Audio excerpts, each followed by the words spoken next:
There is a moment in every war when the map stops telling the truth, when the lines drawn by generals in warm rooms no longer match the reality on the ground, where the roads are blocked, the radios are silent, and the men sent forward have not come back. September of 1944 was one of those moments, and the small Dutch city of Arnhem, sitting quietly above the lower Rhine, was the place where the map finally, catastrophically, lied. This is the story of that lie, and of the men, on both sides, who paid for it. By the late summer of 1944, the war in Western Europe had taken on the feeling of a foregone conclusion. Paris had been liberated. The German army had been shattered in the hedgerows and breakout corridors of northern France. Hundreds of thousands of Wehrmacht soldiers had been encircled and destroyed in the Falaise pocket. Allied columns were racing eastward across Belgium and into Holland with a momentum that felt, to almost everyone watching, unstoppable. War correspondents were filing stories about Christmas in Berlin. Soldiers were mailing home souvenirs. Senior commanders were arguing, not about whether Germany would fall, but about who would get the glory of finishing it. And then came Arnhem. What unfolded in Holland across 9 days in September 1944 would become one of the most dramatic, most debated, and most heartbreaking episodes of the entire Second World War.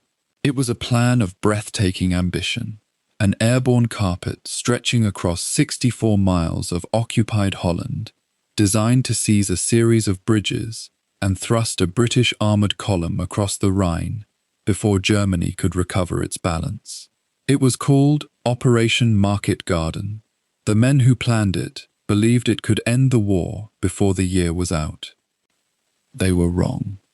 What they did not know, what they refused to believe, despite the warnings, was that two of the most battle-hardened Waffen-SS panzer formations in the German order of battle were resting and refitting in the very area chosen for the operation's most critical objective. Exhausted by months of grinding retreat from Normandy, these SS divisions had pulled back to the quiet Dutch countryside to rebuild. Their tanks were being repaired. Their men were sleeping in farmhouses. And then, on a clear Sunday morning in mid-September, the sky above them turned black with Allied parachutes. The response was immediate, professional, and ferocious. What followed over the next 9 days was not the swift, clean victory the Allied planners had envisioned.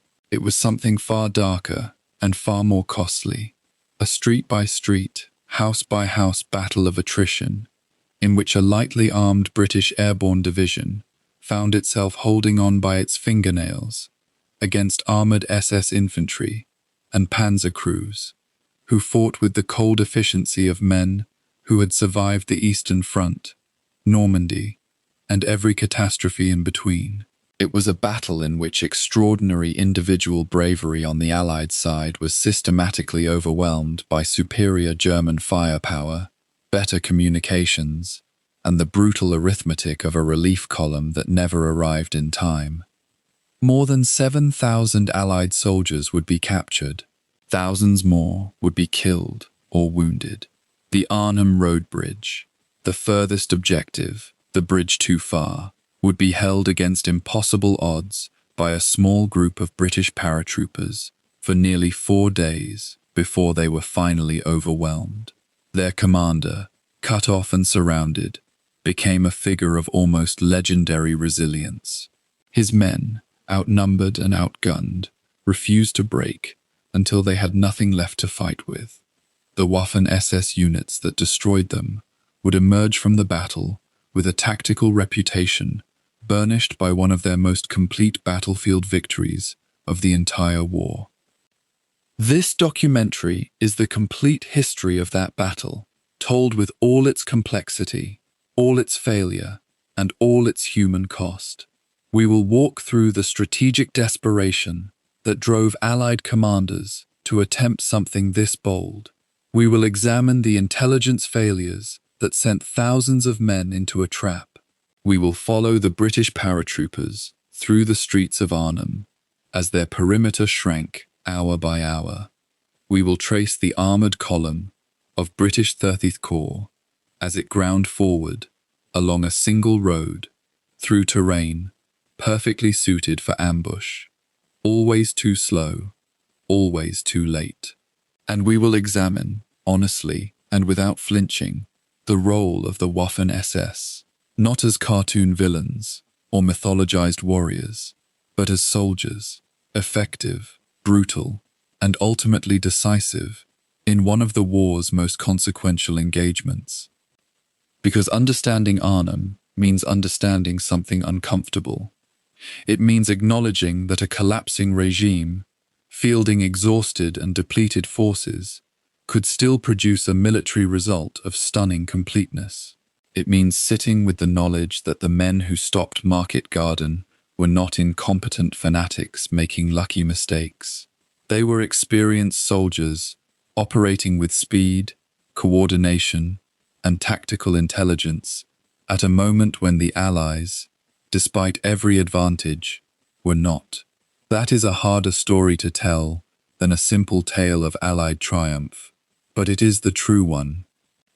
And the true story of Arnhem is also a human story, of Dutch civilians caught between two armies in their own streets, of Polish paratroopers dropped into the battle too late and too far south to matter, of British medical officers who stayed behind under fire to care for their wounded rather than escape, of German soldiers who, in the ruins of victory, showed moments of unexpected decency toward the men they had just defeated.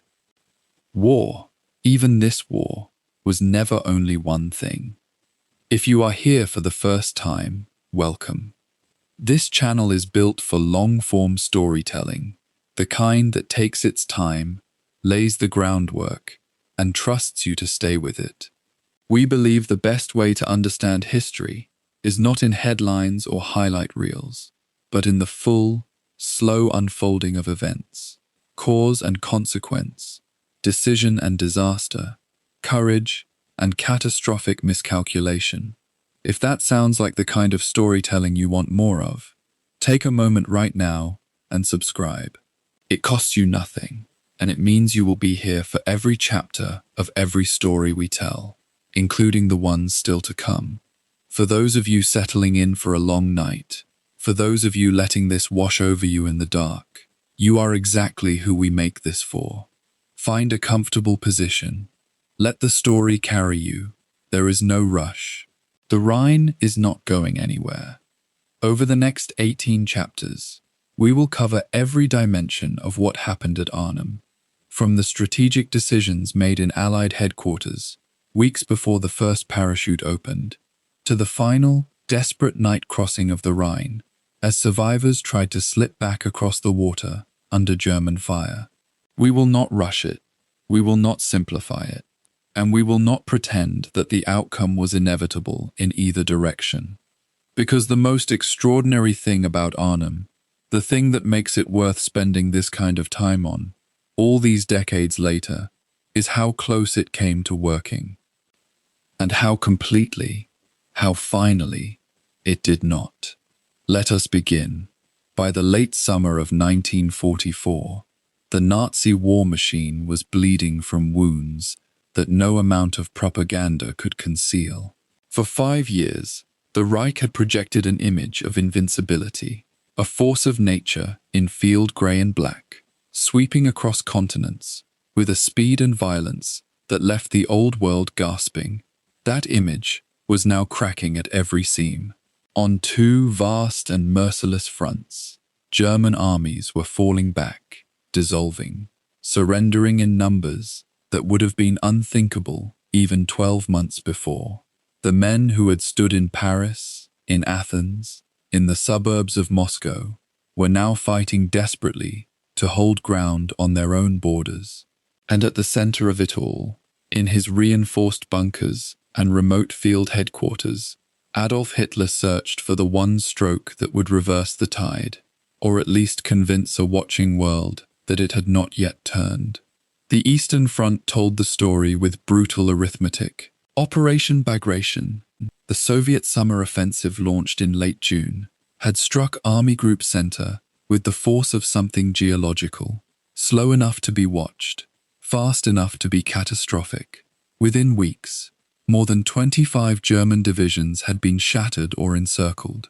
Entire corps ceased to exist as fighting formations, their men killed, captured, or scattered across the vast Belarusian plain. By August, Soviet spearheads had advanced more than 500 kilometers in some sectors, pushing the front line back to the borders of East Prussia and the outskirts of Warsaw. The scale of the disaster dwarfed even the losses at Stalingrad. German staff officers who had grown accustomed to managing retreat now found themselves managing disintegration. The human cost was staggering in ways that statistics alone cannot capture. Columns of German prisoners, tens of thousands of them, were marched through the streets of Moscow in a display deliberately staged to broadcast the scale of Soviet victory. Young men who had believed in final victory, veterans who had survived 3 years of Eastern Front combat, officers who had earned their decorations in a dozen campaigns, all of them shuffled westward into captivity. Back in Germany, families received telegrams with language carefully chosen to soften what could not be softened. Replacements were scraped from training depots, from occupation garrisons, from rear area formations that had never expected to see frontline combat. The Reich was consuming itself to stay alive. Yet the Eastern Front, for all its horror, was half the picture. In the West, events moved with a speed that stunned even optimistic Allied planners. The Normandy landings of the 6th of June, 1944, had cracked open the Atlantic Wall at enormous cost, and for weeks, the battle had ground along in hedgerow country that swallowed men and machines with terrible indifference. Then, in late July, the American breakout at Saint-Lô changed everything. General Patton's Third Army poured through the gap and wheeled across France at a pace the German High Command had no answer for. Within days, the strategic situation in France had shifted from a grinding siege into something approaching a pursuit. German units that had been defending prepared positions found themselves outflanked, cut off, racing for the Seine with fuel tanks running dry and radios crackling with orders that bore no relationship to reality on the ground. The failure of the Falaise pocket to destroy the German forces in Normandy was one of those moments where the war might have ended far sooner than it did. Allied armies closed in from north and south, threatening to encircle a massive German force, potentially finishing the war in the West in a single, catastrophic blow. The pocket was never fully sealed. Tens of thousands of German soldiers slipped through the gap before it closed, though they left behind virtually all of their heavy equipment, their artillery, their tanks, and the bodies of those who had not been fast enough or fortunate enough to escape. What emerged from Falaise was an army stripped of its material power, many of its men on foot, its formations shattered and intermingled, its ability to mount coherent resistance severely degraded. It had escaped annihilation, but only barely, and at a cost that could not be replaced. The retreat across France that followed was a study in controlled catastrophe. German formations fell back toward the German border and the line of the Rhine, sometimes fighting skillfully, sometimes simply running. Paris was liberated on the 25th of August, and the scenes of celebration that filled its streets were visible proof, broadcast to the world, that the Nazi grip on Western Europe was loosening. Brussels fell days later, then Antwerp. Allied armoured columns advanced on some days by distances that would have taken weeks to achieve in the bocage. German soldiers who had occupied these cities for 4 years were now prisoners or fugitives. The Reich's empire in the West was contracting with a speed that left even its enemies struggling to keep pace. In his headquarters, Hitler absorbed these disasters through a lens ground by ideology and self-deception into something that bore little relationship to reality. He dismissed his generals' assessments, replaced commanders who brought bad news, and retreated further into a world constructed from will rather than fact. His conviction, and it was a genuine conviction, not merely a posture, was that the Allied advance would outrun its supply lines, that German resistance would stiffen, and that at some point the coalition facing him would fracture under the weight of its own contradictions. Britain and America and the Soviet Union were strange bedfellows, and Hitler believed, with something close to religious certainty, that they would eventually turn on one another. All Germany needed to do was survive long enough for that moment to arrive. This belief shaped everything that followed. It was not purely irrational, though it was deeply flawed. Allied supply lines were in fact stretched to breaking point by September of 1944, as the armies outran the ports and the rail networks needed to keep them fueled and armed. The debate within Allied command about how to press the advantage, whether to drive on a broad front or concentrate everything on a single narrow thrust, was real, and it created real delays. German engineers worked frantically to restore demolished bridges, reorganize shattered units, and construct new defensive lines. Field Marshal Model, who had earned a reputation on the Eastern Front for emergency command, was tasked with holding the West.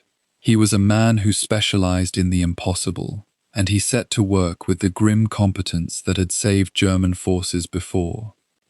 The soldiers doing the dying on both sides were not, for the most part, men driven by ideology, in any sophisticated sense. On the German side, they were men bound together by unit loyalty, by the fear of what would happen if they stopped fighting, and by a military culture that treated retreat as moral failure. The Waffen-SS formations among them carried an additional weight. Their identity was inseparable from the regime they served, and their crimes on the Eastern Front meant that they faced not just defeat, but judgment if the war ended badly. This created a particularly ferocious fighting motivation, distinct from the ordinary soldier's desire simply to survive. SS units that had been mauled in Normandy and Belgium were pulled back to refit, to absorb replacements, to reconstruct their equipment strength. They were far from finished. Two of these formations, battered, under strength, but still cohesive, had withdrawn to the quiet countryside around the Dutch city of Arnhem by early September of 1944. Their presence there was initially a matter of logistics and geography rather than strategic design. They needed space to rest and re-equip, away from the immediate pressure of the front. Their vehicles needed repair, their ranks needed filling, their officers needed time to reorganize what remained of their fighting strength. To Allied intelligence officers working from aerial photographs and agent reports, this area appeared quiet, a backwater behind the main line of German resistance, garrisoned perhaps by second-rate troops who would offer little serious opposition to an aggressive airborne assault. That assessment would prove to be one of the most consequential intelligence failures of the entire war. The Reich was collapsing. That much was true, and the mathematics of the war made it irrefutable to anyone willing to read them honestly. But collapsing structures can still crush those caught beneath them, and a wounded army fighting on its home ground, or near enough to home ground that the distinction barely mattered, is not the same as a defeated one. Germany had more men under arms in the autumn of 1944 than at almost any other point in the war, even as its strategic position crumbled. It had fuel problems, supply problems, morale problems, and a supreme commander who had lost touch with operational reality. What it also had, concentrated around a small Dutch city beside a grey river, was several thousand of the most combat-experienced soldiers in the world, with armor, artillery, and the discipline forged in years of the hardest fighting on the planet. The men who were about to descend from the sky above them had no idea what they were falling into. The summer of 1944 had swept across Western Europe like a tide that seemed, to Allied commanders, entirely unstoppable. Paris had fallen back into French hands.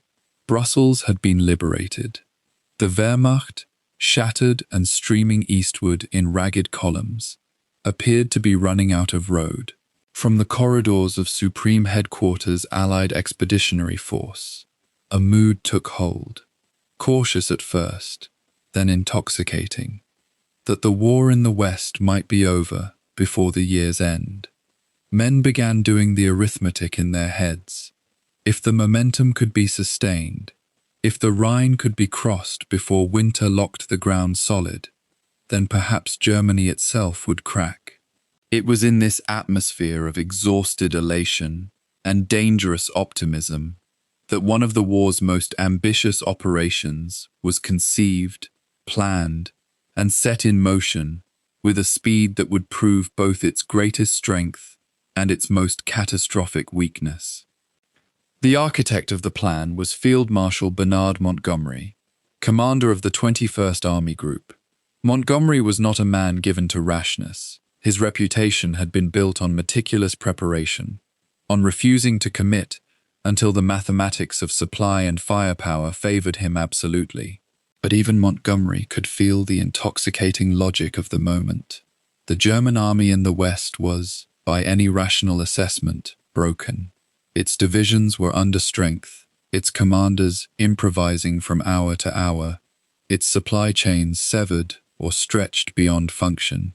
Montgomery believed, with something approaching conviction, that a single concentrated thrust, a knife driven hard through the German line, could end the war in Europe before Christmas. What he needed was audacity. What he proposed was exactly that. The concept was breathtaking in its scope.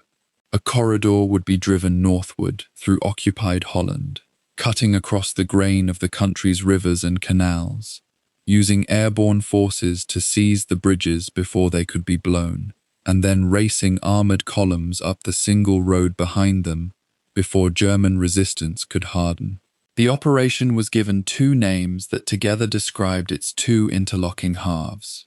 Market was the airborne component, the largest single airborne drop in history, involving 3 full divisions suspended beneath thousands of parachutes and towed in hundreds of gliders. Garden was the ground component, British 30th Corps, leading with armoured strength, driving north from the Belgian border, through Eindhoven, through Nijmegen, and finally to the Rhine crossing at Arnhem. The two halves had to work as one. If either failed, the other became meaningless. There was almost no margin for error built into the design, and almost everyone who looked closely at the plan could see it. The objectives formed a chain of bridges, stretching across roughly 100 kilometers of Dutch countryside, each one a link that had to hold for the next to matter. At the southern end, American airborne forces of the 101st Airborne Division would secure the crossings around Eindhoven.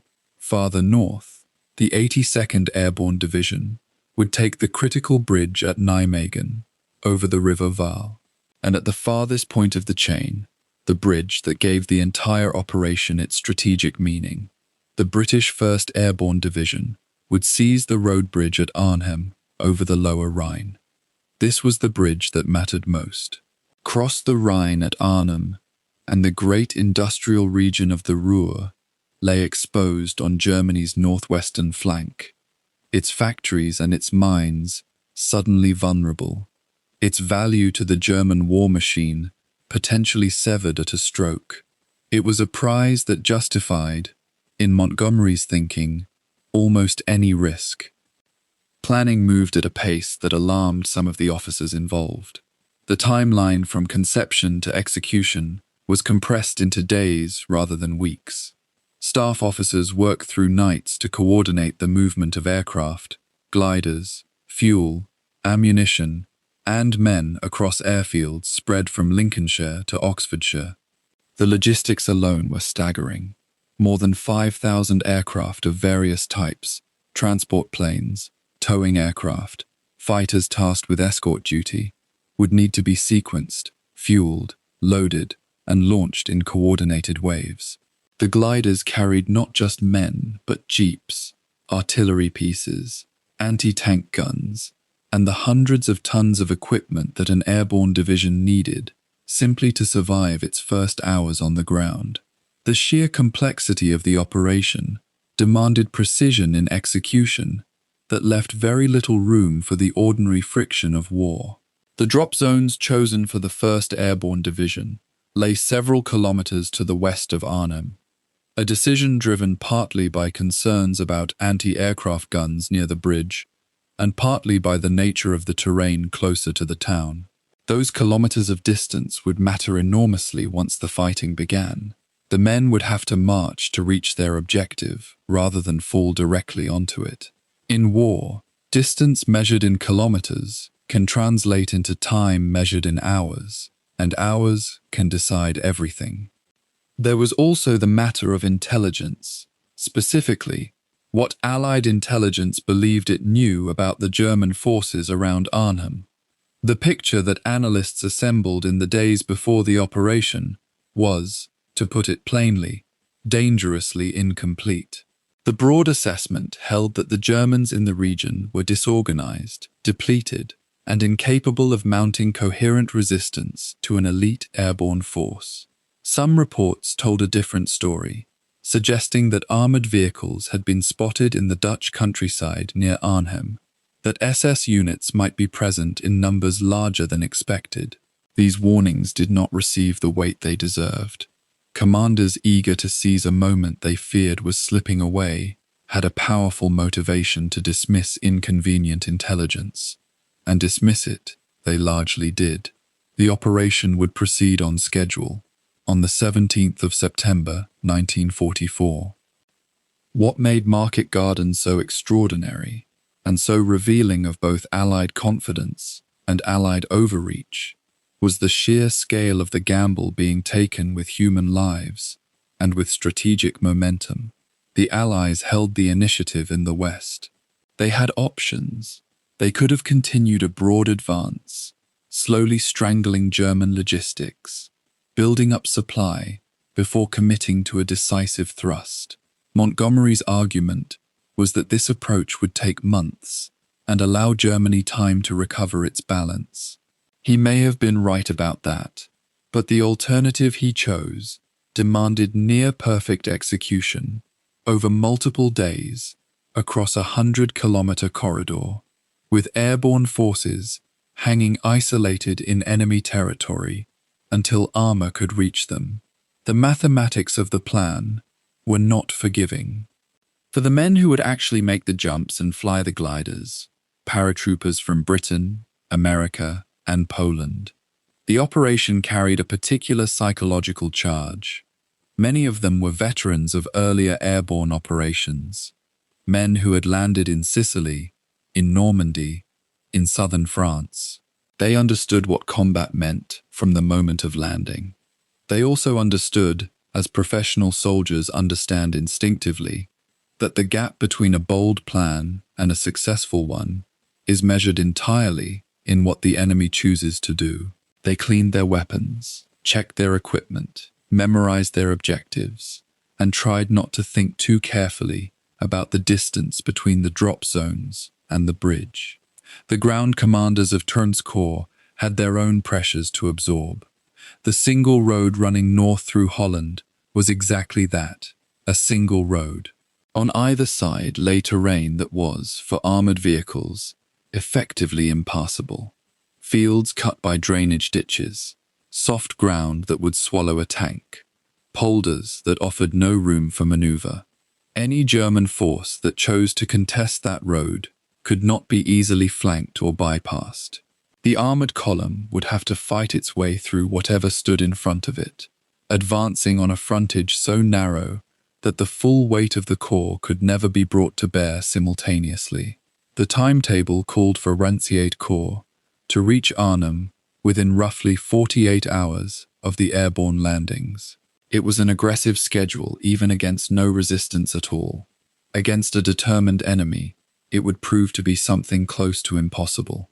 The night before the operation, across English airfields that had been sealed and guarded for days, thousands of men made their final preparations. Paratroopers strapped on equipment that brought their combat load to weights that bent the knees. Glider pilots reviewed maps they had memorized, to the point of dreaming. Planners double-checked the sequencing of the airlift, knowing that if aircraft arrived over Holland in the wrong order, the entire choreography of the landings would unravel.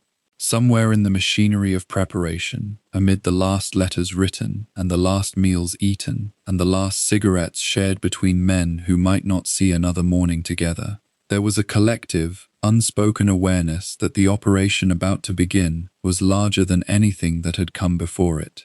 Whether that scale would prove to be its greatest asset or its deepest vulnerability, only the coming days would reveal. As dawn broke on the 17th of September 1944, the airfields of southern England began to fill with noise. Engines turning over, aircraft taxiing into position, the air thickening with the smell of aviation fuel, and the low vibration of power held barely in check. The plan was in motion. The bridges were waiting, and somewhere beneath the autumn skies of Holland, the men of two battered SS Panzer divisions were resting, rearming, and entirely unaware that the skies above their positions were about to fill with Allied parachutes. By the late days of summer in 1944, the soldiers of the Waffen-SS were men who had known victory and were now learning, at a brutal cost, the texture of collapse. These were not ordinary troops. They had been forged in ideology and hardened through years of the most punishing combat on the Eastern Front, where the margins between survival and annihilation were measured not in kilometers, but in seconds.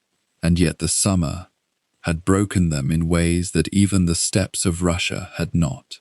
From Normandy to the Seine, from the killing grounds of the Falaise Pocket to the frantic retreats through Belgium and the Netherlands, they had been bled, scattered, and humiliated. Entire formations existed now only on paper, their rosters listing men who were dead, captured, or simply gone. The proud divisional structures that had once terrified Allied planners were hollow frames, filled with stragglers, convalescents pulled from field hospitals too early, and raw replacements who had never heard a shot fired in anger. For the first time in the war's long arc, the men of the SS were beginning to understand what defeat felt like. The question for their commanders was not whether the retreat could be reversed. That conversation had already closed. The question was whether anything could be salvaged from the wreckage, whether a line could be drawn, whether a stand could be made that would give German High Command even a few additional weeks to stabilize the front and restore some semblance of order. In that desperate calculation, the region around Arnhem and the Lower Rhine began to take on an outsized significance. The geography itself imposed a kind of logic. The rivers, the Rhine, the Waal, the Maas, created natural barriers that even an exhausted army could defend, provided it could get men and armor in position before the enemy crossed them first. German commanders with an eye for terrain recognized immediately that whoever held the Rhine crossings held the key to whether the Allied advance would continue to accelerate or finally be forced to slow. And so, almost by instinct, as much as by order, broken SS formations began gravitating toward this region. The two divisions most central to what would unfold were the 9th SS Panzer Division and the 10th SS Panzer Division. These were formations with histories and reputations that commanded genuine fear, even in their degraded state.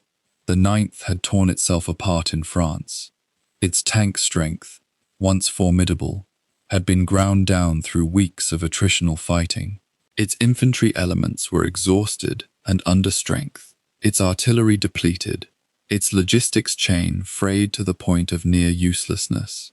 The 10th was in a comparable condition, carrying the wounds of the summer campaign like a body carries shrapnel, deep, invisible, and capable of flaring into crisis without warning. Together they had been pulled back to the area around Arnhem, under the broader umbrella of the 2nd SS Panzer Corps, commanded by a general whose tactical instincts remained sharp, even as the strategic situation disintegrated around him. This was the unit that Allied intelligence would fail, almost catastrophically, to account for in the days ahead. What happened in those first days of September was less a deliberate strategic maneuver and more a process of organic reconstitution, desperate, improvised, and driven by the energy of men who refused to accept that the end had come. Maintenance crews worked through nights to repair tanks that in a well-supplied army would have been written off entirely. Officers scavenged ammunition from units that had been destroyed, pulling shells and small arms from the wreckage of their own formations. Men who had walked out of France with nothing but their weapons and the clothes they wore were reorganized into new combat groups, given positions to hold, and told to make them hold permanently. There was a particular quality to this kind of soldier, the survivor of repeated catastrophe who has stopped fearing death because he has looked at it too many times to retain the normal human response. These were the men who would defend Arnhem, and their commanders knew exactly what they had. Senior SS officers understood something about their situation that the rank and file perhaps did not articulate as clearly, that a defensive victory here against an Allied airborne assault would carry meaning far beyond its tactical value. The summer of 1944 had been a story of German failure told in retreating columns and burning equipment. A decisive stand, the destruction of an elite Allied formation on Dutch soil, would not reverse the strategic tide, but it would demonstrate that the Wehrmacht and the SS could still extract catastrophic costs from those who pressed them. It was the language of deterrence, written in blood. If the Allies learned that even a weakened Germany could tear apart an airborne army, perhaps the advance would slow, perhaps negotiations, of some kind, remained possible. The officers who thought this way were not naive. They were calculating, in the cold manner that professional soldiers often are, how to make even a losing position serve some larger purpose. At the level of the individual soldier, the motivations were both simpler and more complicated. The ideology that had sustained so many of them through the early years of the war had not simply evaporated, but it had been joined by something rawer and more immediate, the soldier's fundamental desire not to be the one who dies for nothing.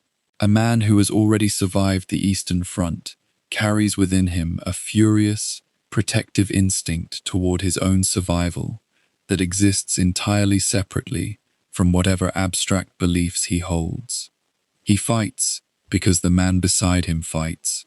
He holds his position because retreating means the same man beside him might be shot for cowardice. The Waffen-SS enforced its discipline with a particular ferocity, and every soldier in those reconstituting formations understood the price of failure. That understanding created a kind of terrible cohesion, binding men together, not purely out of loyalty, but out of the shared pressure of consequences that had no softer option. The physical reconstitution of these formations was aided, paradoxically, by the very speed of the Allied advance. The breakout from Normandy and the race across France had stretched Allied supply lines to the point where a general pause became unavoidable. The famous logistical crisis of late summer 1944, fuel running short, ammunition scarce, the whole mechanism of the Allied war machine straining against the distance it had covered, bought the Germans time they had not earned and could not have predicted. Every day, that the Allied advance paused was a day in which another tank could be repaired, another artillery piece repositioned, another infantry company reorganized, and assigned a sector to defend. The Germans had a gift for this kind of rapid reconstitution, honed through 4 years of fighting a war that perpetually demanded more than their resources should have allowed. Around Arnhem, that gift was being exercised with grim efficiency. Reconnaissance activity increased in the corridors, approaching the lower Rhine.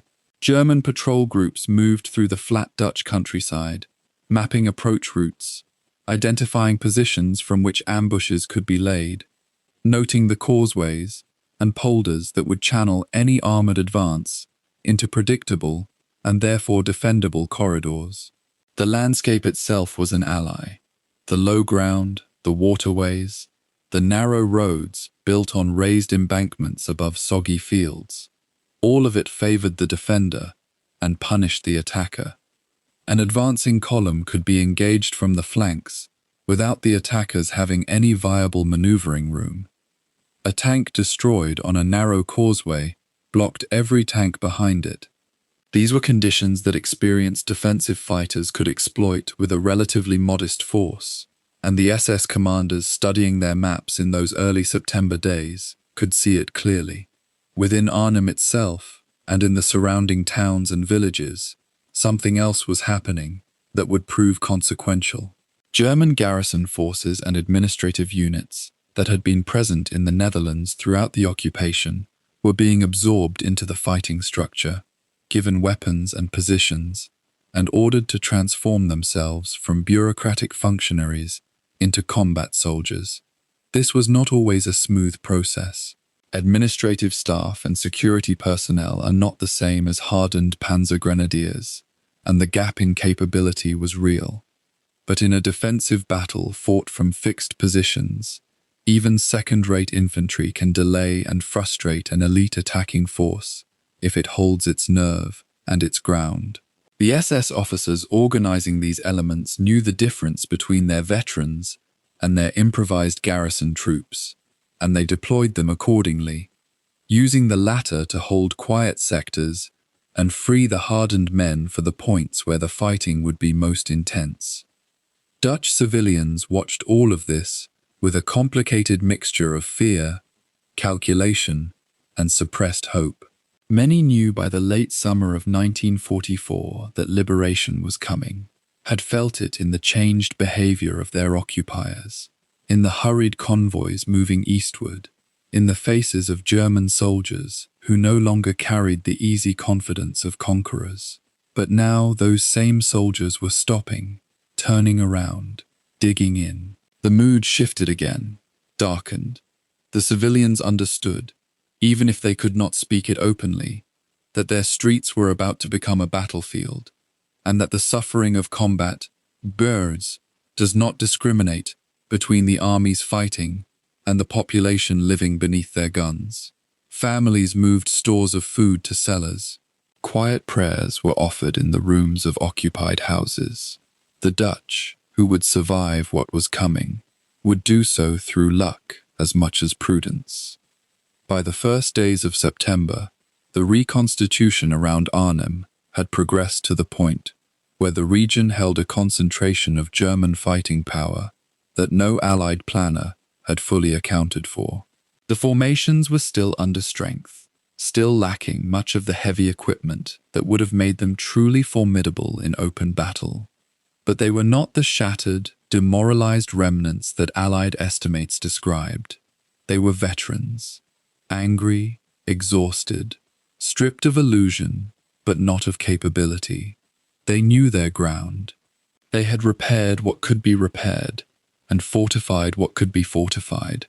And crucially, they were led by officers who had spent years learning how to extract maximum violence from minimum resources. Men who understood that a well-placed machine gun in a defended building can stop a battalion if the men behind it are willing to die at their post. The stage was being set, and the men who would occupy it were, against every reasonable expectation, ready. There is a particular kind of danger that arrives not with noise or fire, but with silence, with the quiet confidence of men who believe they already know the answer. In the days before the 17th of September 1944, that silence settled over Allied planning rooms like a fog, comfortable, reassuring, and almost entirely wrong. The commanders who shaped Operation Market Garden were not fools. They were experienced officers who had watched the Wehrmacht fracture across France and Belgium, who had seen whole German armies dissolve in the Falaise pocket, who had good reason to believe that the enemy was finished as a coherent fighting force. That belief, forged in the heat of a spectacular summer advance, would now cost them dearly. The foundation of any military operation is intelligence, the patient, painstaking accumulation of information about the enemy's strength, position, and intention. In the case of Market Garden, that foundation had cracks running through it from the very start. Allied air reconnaissance was conducting regular sweeps over Holland in the days leading up to the operation, and photographs were coming back showing what appeared to be a thinly held defensive line. Analysts noted scattered German troop concentrations, vehicle parks, and artillery positions, but none of the mass formations that would signal a serious armored presence. The reports that filtered upward through the intelligence chain painted a picture of an enemy in disarray, units reduced to remnants, morale near collapse, officers struggling to hold together formations that were barely formations at all. It was, in many respects, exactly the picture that commanders wanted to see.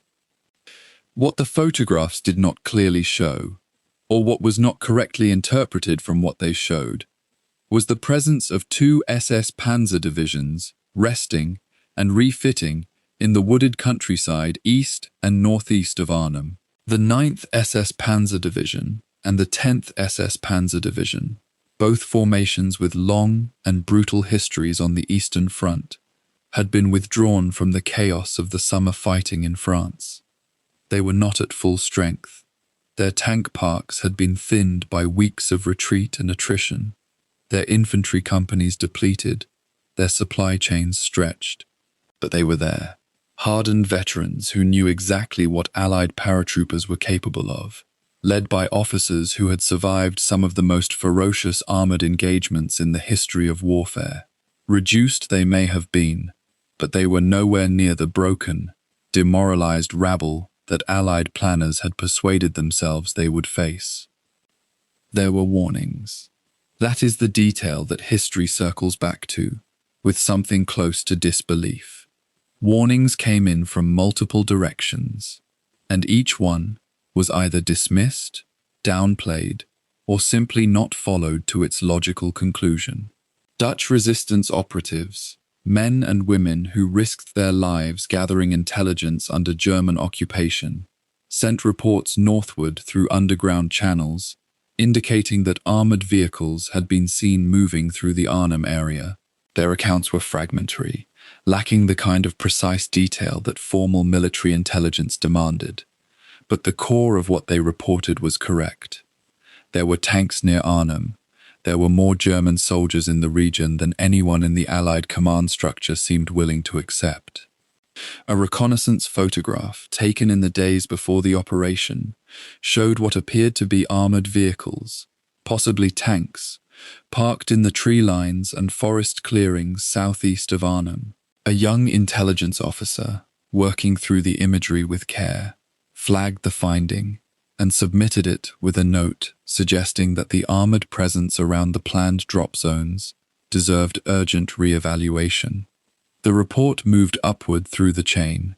It did not move fast enough, or far enough, or with sufficient force to alter any of the fundamental assumptions on which Market Garden was built. The operation's momentum was already gathering. Aircraft were being loaded. Paratroopers were being briefed. The machinery was turning, and a single intelligence report, however accurate, was not going to stop it. Part of the problem was structural.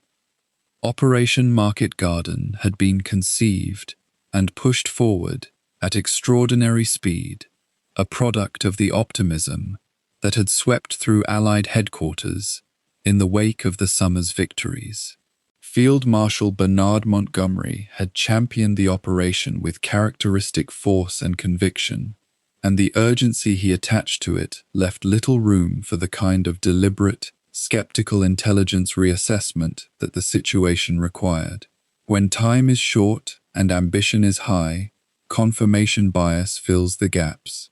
Analysts focused on the evidence that supported the existing plan and found reasons, often plausible, sometimes reasonable, to discount or defer the evidence that challenged it.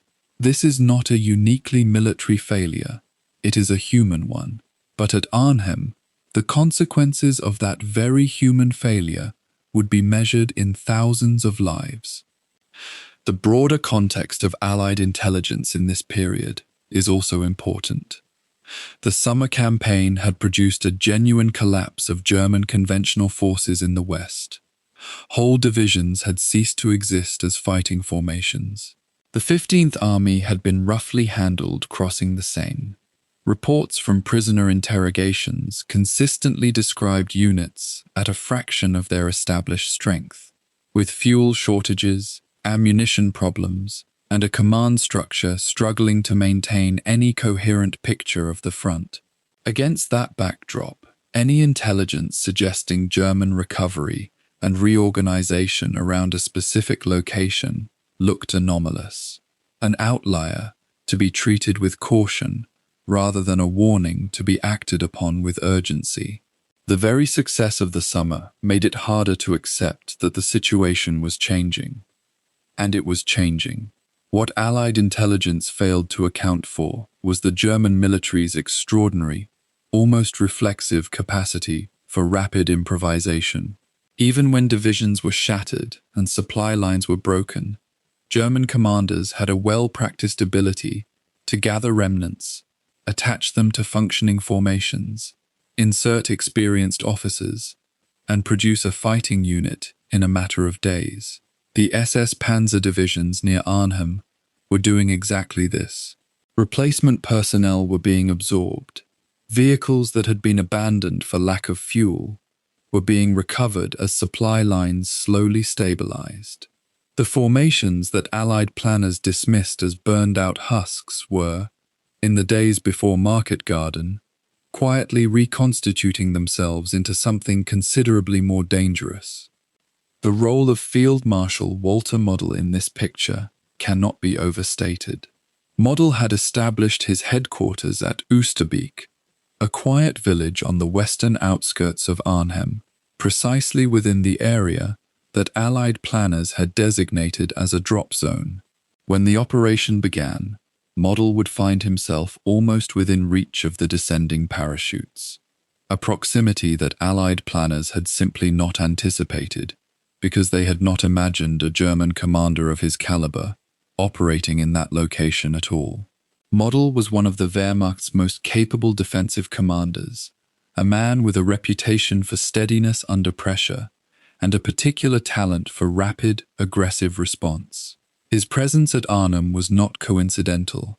It reflected the fact that the German High Command regarded the Lower Rhine as a critical sector requiring serious attention.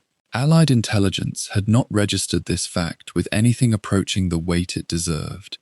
There was also a failure at the human level of intelligence, what is sometimes called humint, the product of agents, informers, and resistance contacts on the ground. The Dutch resistance was active, resourceful, and deeply motivated. Its networks had been providing useful intelligence to the Allies throughout the occupation years. But the relationship between resistance intelligence and formal Allied military planning was imperfect, mediated by layers of communication, verification, and institutional skepticism. Reports from occupied territory were treated with a degree of caution that was, in some circumstances, entirely justified. Agents could be captured, communications could be compromised, and the enemy was capable of deliberate deception. But in the specific case of Arnhem, the caution went too far. The resistance reports were not fabricated. The tanks they described were real. The German soldiers in the woods east of the planned drop zones were not a ghost story. By the time final briefings were being delivered to airborne units in England, the picture presented to the men who would fight and die over Arnhem bore only a partial resemblance to the reality waiting for them on the ground. Officers were told they would likely face second-rate garrison troops, Luftwaffe ground personnel pressed into infantry service, and whatever remnants of regular army formations had stumbled back across the border. The name Waffen-SS barely appeared in the pre-operation briefings at all. The two panzer divisions resting in the forests and farmland outside the city were, for the purposes of market gardens planning, almost invisible. The men climbing into their aircraft on the morning of the 17th of September were confident, prepared, and fighting towards objectives they genuinely believed were achievable. They had been given the best intelligence their commanders had assembled. That intelligence was wrong in precisely the ways that would matter most. What followed in the hours and days after the drop would be, among many other things, a brutal education in the gap between what commanders believe and what is waiting for them on the ground. The confidence of the planning room would not survive contact with the reality of Arnhem's streets, its SS defenders, and its armored formations emerging from the tree lines with a speed and ferocity that nobody in those briefing rooms had fully prepared the men to expect. The failure was not one of courage, nor of intention, nor of the fundamental soundness of the airborne concept. It was a failure of knowledge, a failure to see clearly, to listen carefully, and to ask the hardest question any commander can ask before committing his forces. What if everything we think we know is wrong? The morning of the 17th of September, 1944, arrived cold and clear over the English countryside. Across more than 20 airfields, stretching from Lincolnshire down through the Midlands and into the south, men had been awake since before dawn. They had eaten their breakfasts in near silence, checked their equipment for the last time, and stood in long, patient lines beside aircraft that seemed too small to carry the weight of what was being asked of them. The briefings were over. The maps had been studied, the objectives memorized, the contingency plans rehearsed until they felt like habit. Now there was nothing left to do but go. Somewhere in the distance, engines were already turning, a low and constant vibration that moved through the earth and up through the soles of men's boots. For many of these soldiers, it was the sound of something irreversible beginning. More than 1,500 aircraft were involved in that first lift alone. Transport planes by the hundreds, Douglas C-47s and Sterlings and Albemarles lined the taxiways in formations that stretched further than the eye could comfortably follow. Behind them, towed on long nylon cables, came the gliders, Horses and Wacos and the massive Hamilcar freighters, their plywood frames packed with jeeps and artillery pieces and ammunition crates and signaling equipment. Tug aircraft strained against the tension of those cables as they lifted off, climbing steadily into autumn air that was crisp and unusually cooperative. For planners who had watched previous operations scrubbed by low cloud and poor visibility, the weather on the 17th felt like a rare and welcome gift. The sky above England was almost entirely clear. The scale of what assembled in that sky was something observers on the ground struggled to describe adequately afterward. People in villages below came out of their homes and stood in gardens and on rooftops, shielding their eyes against the morning light, watching the formations pass overhead in waves. Children pointed, old men removed their hats. The noise was tremendous, a sustained and rolling thunder that lasted not minutes, but the better part of an hour, as serial after serial climbed, formed up, and turned eastward toward the North Sea. Fighter escorts, Spitfires and Mustangs and Tempests, wove among the transports and tugs, holding position above and to the flanks. The whole assembly, stretched across the sky in corridors miles wide, was moving toward occupied Holland with a momentum that felt, from the ground, almost geological. It was simply too large and too deliberate a thing to be stopped. Inside the aircraft, the experience was altogether different. The C-47s were unheated and deafeningly loud, and the men sitting in their canvas bucket seats along the fuselage walls faced one another in rows, unable to speak without shouting, largely left alone with their own thoughts. They wore full combat loads, weapons, ammunition, entrenching tools, rations for 2 days, medical kits, maps, compasses, escape aids sewn into the linings of their battle dress. Many also carried personal items, photographs, letters, small religious objects, tokens that occupied no tactical value whatsoever, but that a man carries when he believes the worst may be coming. Parachutes sat across the small of their backs. Some men slept. Some prayed quietly. Some stared at the floor or at the boots of the man opposite and thought about the drop zone and what they had been told would be waiting there, which was a light screen of second-rate troops and very little armor. The American component of the operation was substantial.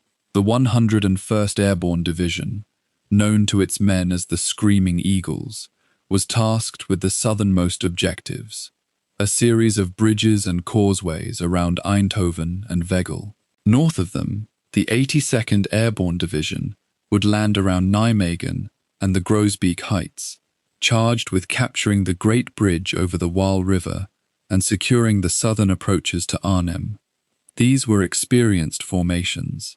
The 101st had jumped into Normandy on the night of the 5th and 6th of June. The 82nd had fought in Sicily and Normandy both. Their commanders were men who had already seen what an airborne drop looked like when it went wrong, and who had spent the intervening months thinking hard about how to make it go right. Further north, the responsibility fell to the British 1st Airborne Division, under its commanding general, a man whose division had waited since Normandy for a meaningful combat role and had seen operation after operation planned and then cancelled beneath them. 35 previous operations had been conceived and abandoned in the months since the Normandy invasion, each cancellation arriving when the ground situation changed faster than the planning process could accommodate. The division's morale had not broken under this frustration, but it had been tested. When the orders for Market Garden finally came and held, there was something in the British Airborne that resembled not enthusiasm exactly, but a controlled and professional readiness. The attitude of men who have waited a long time and are determined not to waste the moment when it finally arrives. Their objective was the northernmost and most distant target of all, the road bridge at Arnhem, spanning the Lower Rhine. The 1st British Airborne Division would not land directly on the bridge or even close to it. The decision had been made, under pressure from RAF planners who were concerned about flak batteries near the town, to land on drop zones and landing zones lying roughly 8 to 13 kilometers west of Arnhem, in open heathland and polder fields, near a place called Wolfhaze and another called Renkum. From there, the plan called for rapid ground movement into the town. Glider lifts would bring in jeeps and light artillery to support the advance. The assumption embedded in this plan was that movement from the landing zones to the bridge could be accomplished quickly, because the opposition would be thin. It was an assumption that had not been adequately tested against the intelligence that was, even then, sitting unprocessed in filing trays and darkroom queues at Allied headquarters. The Polish Independent Parachute Brigade was also earmarked for the operation, though the Poles would not jump on the first day. Their drop was scheduled for the following afternoon, south of the Rhine, near a place called Driel, where a ferry crossing would theoretically allow them to reinforce the British position north of the river once the bridge had been taken. The Poles had their own reasons for wanting to fight well. They had been driven from their country, many of them, years earlier, and the prospect of contributing to the liberation of occupied Europe carried a weight of personal history that went well beyond military duty. Their commander was a determined and capable officer who had argued strenuously, and without success, for modifications to a plan he considered too optimistic. He dropped his objections when the orders were confirmed. There was nothing more to be done except prepare his men and wait for the weather. As the first formations crossed the English coast and moved out over the grey-green waters of the North Sea, the sun continued to climb. The fighter escorts held their positions. The tug aircraft maintained their headings. Inside the transports, some men began to stand and move toward the door, checking their static lines, rotating their shoulders against the weight of their equipment. Jump masters leaned out into the slipstream, scanning ahead for the Dutch coastline.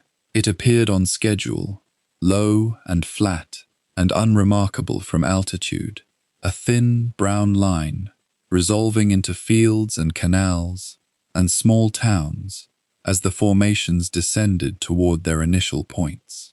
Below, the occupied Netherlands spread out in autumn colors, ordinary and quiet from this height, showing nothing of what had been gathering in the woods and villages around Arnhem for the past several days. The German response began almost immediately. Anti-aircraft batteries that Allied planners had believed were sparse or suppressed opened fire along the approach routes, sending dark bursts of smoke through the formations. Some aircraft took hits, a few turned back. The great majority held their course, the pilots making small adjustments for the flak, maintaining speed and altitude, professional and deliberate in the face of fire that was heavier than the briefings had suggested. Below, in the fields and on the roads of Holland, Dutch civilians watched the sky fill with aircraft and understood instantly that something enormous was happening. Some wept, some ran to wave, others simply stood very still in the autumn light and stared upward, counting, as if the sheer number of aircraft overhead could itself be a form of reassurance. At approximately 1400 hours, the first transport aircraft reached their drop zones. The red light came on. Men stood in the door, pressed together, checking the man in front, feeling the aircraft slow to drop speed. The green light came on, and then they were going, one after another, in rapid succession, out through the door and into the cold, rushing air over Holland, the static lines snapping taut, the canopies filling and blooming above them in long, drifting rows. From the ground, from the farmhouses and the roadsides and the church towers of the surrounding villages, the sky above Holland appeared to flower. Thousands of parachutes descended in the afternoon light, American and British and eventually Polish, carrying men and supplies and the machinery of a plan that had looked, on the maps back in England, almost impossible to stop. In the woodlines and along the roads running east toward Arnhem, German commanders reached for their telephones and began making calls. What arrived in Holland on the 17th of September 1944 was enormous and determined and entirely visible for miles. What it would find waiting for it was not what anyone on the Allied side had fully reckoned with. The sky over Holland changed on the afternoon of the 17th of September 1944. What had been an ordinary Sunday, church bells, quiet roads, the cautious routines of a people 4 years into occupation, was suddenly torn open by the roar of engines. Hundreds of aircraft crossed the Dutch coastline in formations so vast that witnesses on the ground struggled to comprehend what they were seeing. The sound alone was extraordinary. A deep, sustained thunder that rattled window panes and silenced conversations across entire villages. For Dutch civilians who had lived under the boot of German occupation since the spring of 1940, the sight of Allied aircraft filling the horizon carried an almost unbearable weight of hope. Children ran into fields and pointed upward. Men and women wept openly in doorways, and then the parachutes opened, thousands of them, blossoming white and khaki across the pale September sky. And for one brief, brilliant moment, it seemed as though liberation had arrived from the heavens themselves. The Germans were watching too. Whatever the Allied planners had expected to find in the fields and forests around Arnhem, it was not this. The men who watched the paratroopers descend were not the broken, demoralized stragglers that intelligence reports had described. They were SS veterans, soldiers who had survived the Eastern Front, who had fought in Normandy, who had been pushed back across France and Belgium and into the Netherlands by the relentless Allied advance. They were exhausted, yes, they were under strength and poorly supplied, but they were still soldiers, and in many cases, they were among the most experienced combat troops that Germany had left. When the drop zones filled with descending figures, and the quiet of the Dutch countryside gave way to the snap of harnesses and the thud of boots on soft earth, these men did not hesitate. They moved. The speed of the German response in the first hours of the operation caught many Allied units off guard. Plans drawn up in English briefing rooms had anticipated a degree of confusion on the German side, a period of shock and disorganization that would allow the airborne forces to secure their objectives before serious resistance could be mounted. That window, if it ever truly existed, was extraordinarily narrow. German officers at multiple levels of command had standing orders to respond immediately to any airborne threat, and those orders were followed with a precision that the broader collapse of German strategic fortunes might have made seem impossible. Alarm signals went out within minutes of the first parachutes being spotted. Units that had been resting in billets and staging areas were ordered to move. Armored vehicles that had been awaiting fuel and maintenance were pressed back into service. The machinery of German tactical response, rusty in some places and missing parts in others, nonetheless began to grind into motion with unsettling speed. The units of the 2nd SS Panzer Corps that had been recuperating in the Arnhem area were the first to react with real force. These formations, the 9th and 10th SS Panzer Divisions, were shadows of their former selves, having suffered grievous losses in the Normandy campaign and the subsequent retreat through France. Their tank strength was a fraction of what divisional organization called for on paper, and their infantry had been bled down through weeks of continuous combat.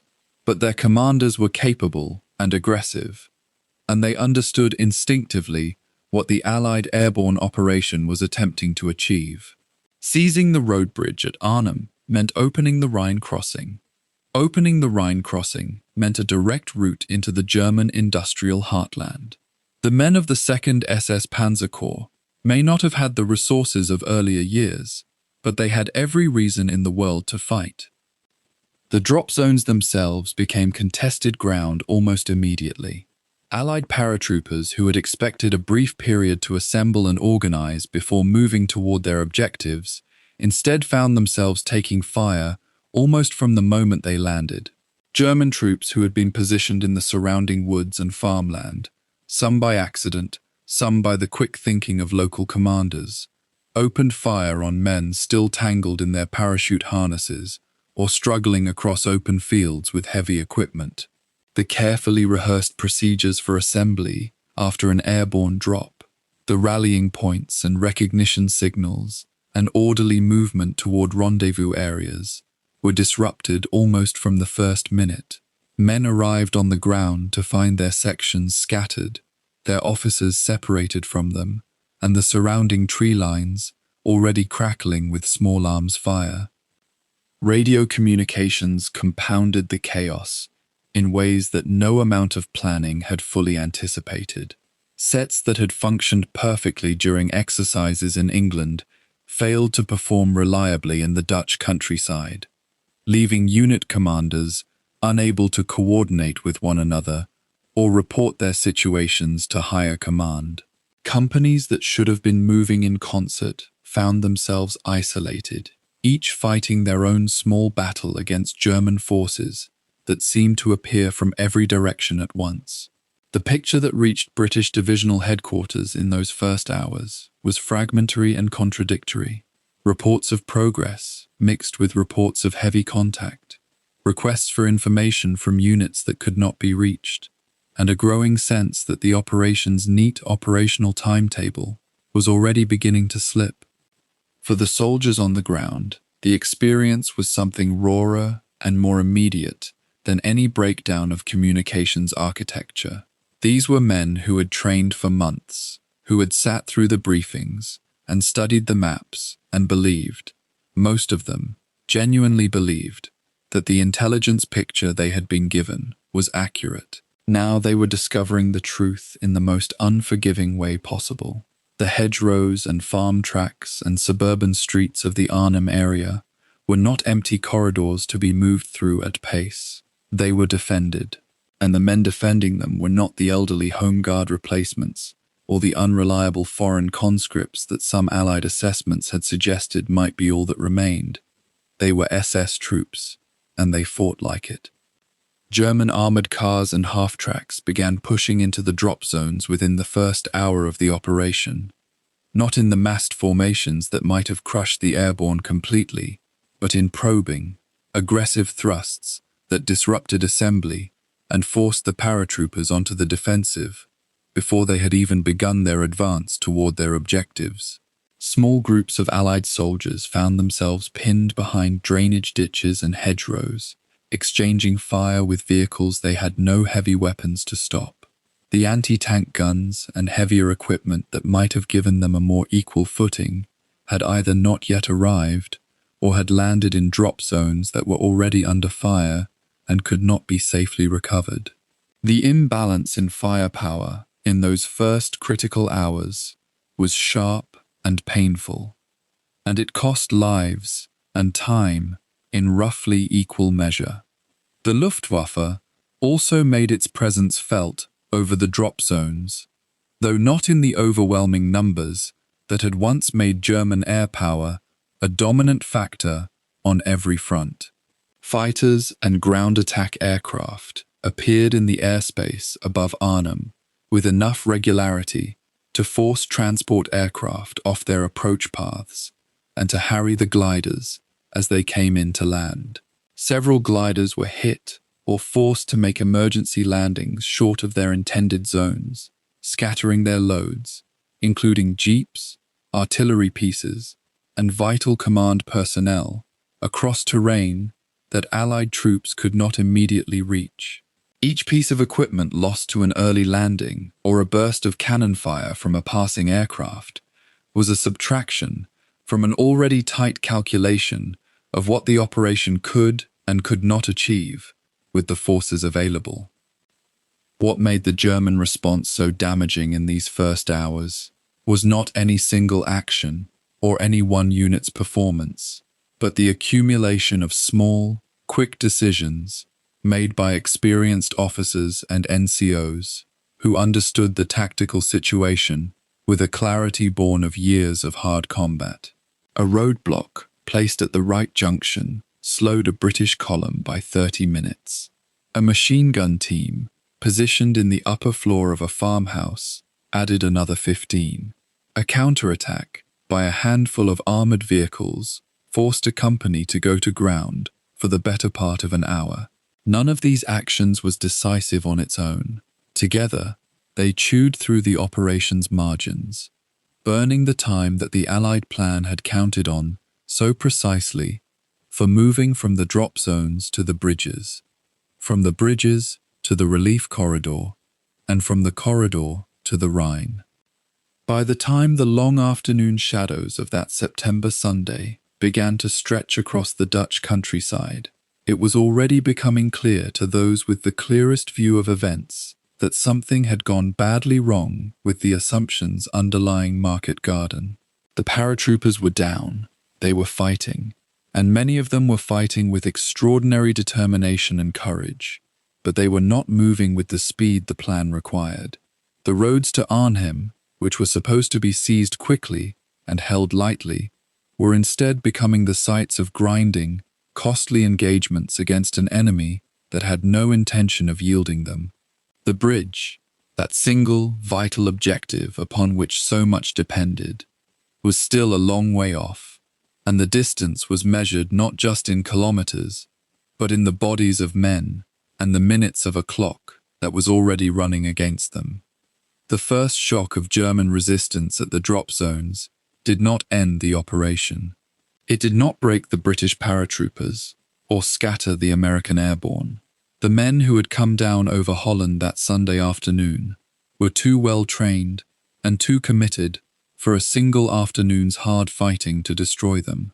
But the shock did something perhaps more consequential than breaking individual units. It broke the timetable.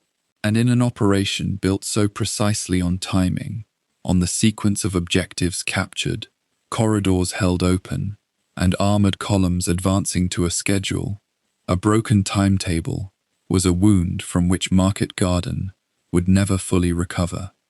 The 17th of September dawned with chaos and opportunity. Across Holland, beneath clearing skies, thousands of British paratroopers descended into fields and orchards surrounding Arnhem. They came with maps, marking their objective with brutal clarity: the road bridge that spanned the Lower Rhine, a crossing so vital that it would serve as the gateway for the entire Allied thrust into Germany. For the men of the 1st British Airborne Division, dropping into hostile territory with their rifles, grenades, and determination, this bridge represented more than a military objective. It was the hinge upon which the entire audacious Operation Market Garden would turn. Without it, Tethcourse armoured columns pushing north from Belgium could not advance. With it, the war might end before Christmas. As parachutes snapped open and boots hit Dutch soil, the men of the first waves had no way of knowing that German reinforcements had already begun arriving in the region, or that the defence of Arnhem would become a battle of survival rather than a simple coup de main. The 1st Airborne Division commander, Major General Roy Urquhart, had formulated his assault plan with calculated risk. His men, numbering approximately 10,000 paratroopers and glider troops, would drop in successive waves over 3 days, landing south and west of Arnhem in zones selected for their distance from known German positions. This distance, however, proved to be a double-edged sword. While it reduced exposure to anti-aircraft fire during the drop, it meant that paratroopers would have to fight their way several kilometers through Dutch towns and into Arnhem itself before reaching the bridge. The plan assumed a smooth connection with ground forces, arriving within 2 or 3 days. It also assumed that German resistance would consist of scattered, disorganized, and demoralized troops, an assumption that would prove catastrophically wrong. Yet in the golden light of that September morning, with thousands of men securing their equipment and checking their weapons, the operation proceeded as planned. Radio operators established contact, platoon commanders rallied their men, and the advance toward Arnhem began in earnest. The roads leading into Arnhem became a labyrinth of danger and confusion almost immediately. German units, far from being scattered, reacted with impressive speed and coordination. SS Panzer Grenadiers of the 2nd SS Panzer Corps, resting and refitting in the region, moved to block the British advance with practiced efficiency. Sniper fire crackled from windows and rooftops. Machine gun nests appeared at key intersections and crossroads. British paratroopers, trained for airborne operations but not street fighting on this scale, adapted quickly to the urban environment. They moved in small groups, using buildings for cover, launching attacks on German strongpoints with hand grenades and rifle fire. The Dutch civilians, initially jubilant at the sight of Allied troops, retreated into their homes as the battle consumed the streets of their town. Some would remain trapped in the fighting for days. Others would be evacuated by German forces to prevent them from aiding the British. The bright September morning rapidly gave way to the murk of urban combat, where distances could be measured in dozens of meters and visibility was often limited to a single city block. One particularly fierce battle developed around the eastern approaches to Arnhem, where British forces encountered their first encounter with German armor. A knocked-out Panzerkampfwagen 4 tank, abandoned by its crew, became a landmark in the fighting. British paratroopers used it as cover and a firing position from which to assault German defensive positions. Yet the Germans, recognizing the threat this British column posed, brought reinforcements forward. Tank and anti-tank guns created interlocking fields of fire across the main roads. The British, equipped with anti-tank rifles and Piats, portable infantry anti-tank weapons, fought a desperate rearguard action, knowing that every hour of delay reduced their chances of consolidating a strong position around the bridge. Officers called in what little air support could be arranged. RAF Typhoons screamed overhead, strafing German positions with cannon fire. These aircraft provided moments of relief, but could not fundamentally alter the tactical situation. The Germans continued to reinforce their blocking positions, and the British advance slowed to a crawl. By mid-afternoon on the 17th, British commanders faced a critical decision. The full division could not fight through to the bridge on a single, heavily contested route. Instead, they dispersed their forces into multiple columns, each taking separate roads into Arnhem, with the intention of converging on the bridge from different directions. This tactical dispersion, born from necessity rather than choice, meant that no single British force would have the strength to overwhelm German defenders on its own. Each column would have to fight independently, through hostile terrain, and attempt to link up with other British units already fighting in the town. The radio nets crackled with reports of German resistance, casualty estimates, and urgent calls for ammunition and medical support. Yet there was no choice but to push forward. To stop was to be surrounded and broken piecemeal. To advance was to trade tactical vulnerability for the chance of achieving the objective. The men pressed on through the afternoon and into the evening, their confidence shaken, but their discipline holding firm. One column, under the command of Lieutenant Colonel John Frost, achieved what would become the most famous British lodgment of the entire Arnhem operation. Frost, a veteran of North Africa and Sicily, led approximately 650 paratroopers through a series of bold maneuvers that allowed them to reach the northern end of the Arnhem Road Bridge. These men, reinforced by glider-borne troops and additional paratroopers who fought their way through the town, established a defensive perimeter around the bridge ramp and the buildings immediately adjacent to it. They occupied the buildings methodically, setting up fields of fire, establishing machine gun positions on upper floors, and fortifying rooms against German counterattack. German defenders, initially surprised by the rapid British arrival, began to consolidate their own positions on the southern side of the bridge and in the surrounding buildings. What emerged was a classic urban siege in miniature. British forces holding the northern end of the bridge and a cluster of adjacent buildings, surrounded by German troops who could cut off all supply and reinforcement, while gradually overwhelming the British through superior numbers and firepower. The men holding the northern end of Arnhem Bridge were equipped for airborne operations, not prolonged urban defense. Their ammunition, carried in their rucksacks during the drop, was finite.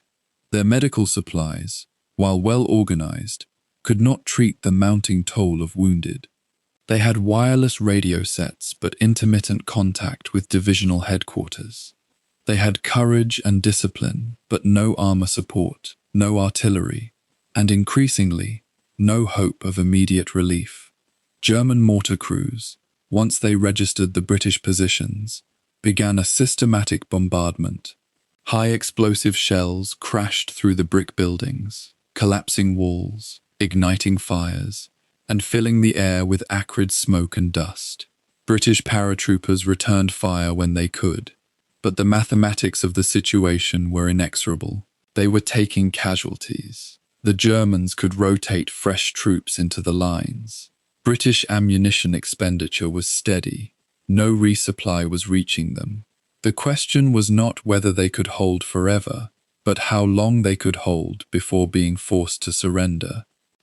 Throughout the 18th of September, as additional British and Polish airborne units dropped into Holland, the paratroopers around Arnhem Bridge endured the pressure of German attacks and bombardment. German SS units, recognizing the strategic importance of the bridge and the danger that British reinforcements posed to their position, threw assault groups at the British perimeter again and again. These attacks came from multiple directions simultaneously, threatening to overwhelm the defenders through sheer weight of numbers. British paratroopers, fighting room by room and building by building, held their ground through a combination of discipline, accurate rifle fire, and the careful husbanding of their remaining ammunition. They used buildings as fortresses, creating interior firing positions that forced German attackers to fight through multiple obstacles to reach defenders. They established communication between adjacent buildings through holes blown in connecting walls, allowing rapid reinforcement of threatened sectors. Yet each attack extracted a price in casualties, and each casualty reduced their fighting strength and their ability to hold the perimeter. Medical orderlies, working in basements and badly damaged rooms, tended to the wounded with what supplies they had, knowing that serious injuries could not be evacuated or properly treated. By the 19th of September, it became grimly apparent that the main body of British paratroopers fighting in Arnhem would not be able to fight through to the bridge. German defensive lines had solidified around the town, and separate British columns found themselves unable to break through to the concentrated German positions. General Urquhart, commanding from a division headquarters that was itself in danger of being cut off, made the agonizing decision to attempt to consolidate a perimeter on the north bank of the Rhine and hold it until relieved by Texeth Corps. The men around Arnhem Bridge, however, remained isolated and under siege. They were now cut off from the main body of the division and surrounded by German troops who grew bolder and more numerous with each passing hour. Supply drops, when they could be arranged, often fell into German hands or were impossible to recover under heavy fire. Wounded men accumulated faster than they could be treated, yet the paratroopers holding the bridge refused to yield. They understood that their continued defense of the bridge prevented German forces from using it to reinforce and counterattack other British positions in Holland. They understood that every hour they held the bridge was an hour that Texeth Corps had to break through and reach them. They fought on through September the 20th and the 21st, knowing that their situation was hopeless, but unwilling to surrender while they could still hold a rifle and pull a trigger. The final assault came on September the 21st, after 4 days of unrelenting combat. German forces, impatient with the slow reduction of the British perimeter, launched a major coordinated attack from multiple directions. SS Panzer Grenadiers attacked with grenades and automatic weapons. German anti-tank guns and field artillery poured fire into the British positions. Mortar barrages preceded each assault, systematically destroying buildings and collapsing walls. The paratroopers, fighting from the rubble of their fortifications, could not sustain the defense against such overwhelming force. Their ammunition ran out. Their casualties had mounted to the point where entire sections had only a handful of men. Wounded soldiers, unable to be evacuated and in severe pain, urged their comrades to continue the fight rather than surrender for their sake. British officers, recognizing that further resistance would result only in needless deaths without any possibility of changing the outcome, authorized a ceasefire. The survivors of the Arnhem Bridge defense walked out from their battered positions with their hands raised, exhausted, bloodied, and defeated. Approximately 350 men out of the 650 who had initially defended the bridge had become casualties during the fighting. The Germans, victorious but at heavy cost, took possession of the crossing they had fought so hard to retain. The loss of the bridge defense represented more than a tactical defeat. It symbolized the failure of the entire British airborne assault at Arnhem. The men who held the northern end of the Arnhem Road Bridge had accomplished something extraordinary in their failure. They had held superior German forces at bay for 4 days. They had inflicted heavy casualties. They had tied down German reinforcements that might otherwise have been deployed against other British forces in Holland. Yet they had also been sacrificed to an operation that ultimately proved beyond the capability of Allied forces to execute as planned. They had held a position that could not be relieved, defended a bridge that could not be taken by their comrades, and conducted a delaying action for a breakthrough that never came. Their courage, discipline, and sacrifice became legendary in the annals of airborne warfare, a story of men doing their duty under impossible circumstances. But it was a legend written in blood and failure. The Arnhem Bridge would remain in German hands. The road to Germany would remain closed, and the war would continue through the bitter months of autumn and winter before the final collapse of the Third Reich. The morning of the 18th of September broke grey and cold across the English Channel. In airfields scattered across southern England, ground crews worked with urgent precision through the pre-dawn hours, fueling and loading transport aircraft for the second great wave of Operation Market Garden. The men of the American 82nd Airborne Division, along with reinforcements for the British forces already fighting in Holland, prepared to board. They knew from radio reports crackling through the camps that the landing had been harder than expected, that German resistance had proven far more organized and stubborn than intelligence had suggested. Officers moved through the ranks distributing ammunition, checking equipment, offering brief words of encouragement to men whose faces showed the strain of knowing what awaited them. The second lift would not enjoy the surprise that had benefited the first jump. German defenders, now alert and concentrated, would be waiting in the skies and on the ground. Across Holland, the German air defense network had mobilized with frightening efficiency. Anti-aircraft batteries, hastily repositioned from other sectors, began taking up positions around the anticipated drop zones.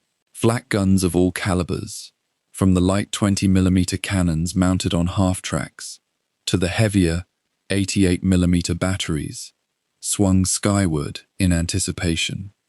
The Luftwaffe, though severely depleted and struggling to maintain air superiority, mustered whatever fighters remained operational in the region.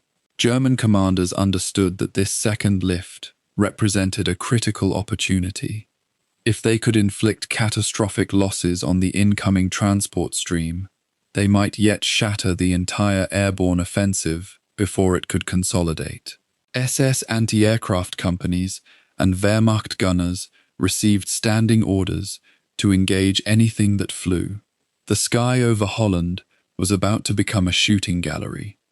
At 9:30 in the morning, the sound of engines reached a crescendo that seemed to shake the earth itself. More than 500 transport aircraft, Douglas C-47 Skytrains, Waco gliders in tow, and supporting fighters crossed the Dutch coast in tight formations, stretching across dozens of kilometers of sky. The American 82nd Airborne had split its resources between two drop zones, one around Nijmegen, intended to secure the railway and road bridges that straddled the Waal River, and supporting positions further south near Grave. The 9th United States Army Air Forces provided fighter cover, but the sheer size of the transport armada meant that thousands of men would be vulnerable during the drop itself. Intelligence officers had assured commanders that German air defenses in the region were scattered and ineffective. This assessment proved catastrophically optimistic. As the transport streams approached their designated zones, German anti-aircraft fire erupted from multiple directions simultaneously, creating a wall of flak that filled the sky with bursting shells, smoke, and shrapnel. The first aircraft to come under heavy fire were those leading the formations. A Douglas transport carrying paratroopers of the 504th Regiment shuddered as flak shells tore through its fuselage, punching holes through aluminum and fabric.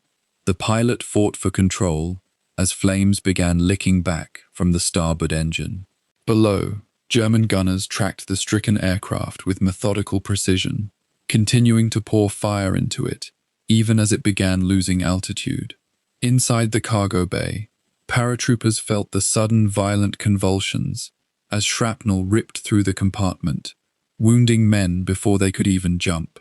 The jump master screamed the order to exit, and men began hurling themselves into the slipstream, their parachutes deploying into a sky already filled with anti-aircraft fire. Some never made it to the ground alive. Others landed into zones already controlled by German defenders, waiting with rifles and machine guns. The transport finally went down in flames somewhere over the Waal countryside, its fuselage breaking apart as it struck the earth. Aircraft after aircraft suffered similar fates. The formations maintained discipline and pressed forward, despite the murderous fire, understanding that breaking apart would only make them easier targets. Transport pilots, men who were not trained as combat flyers and who had no defensive weaponry, showed extraordinary courage in holding steady formation despite the chaos erupting around them.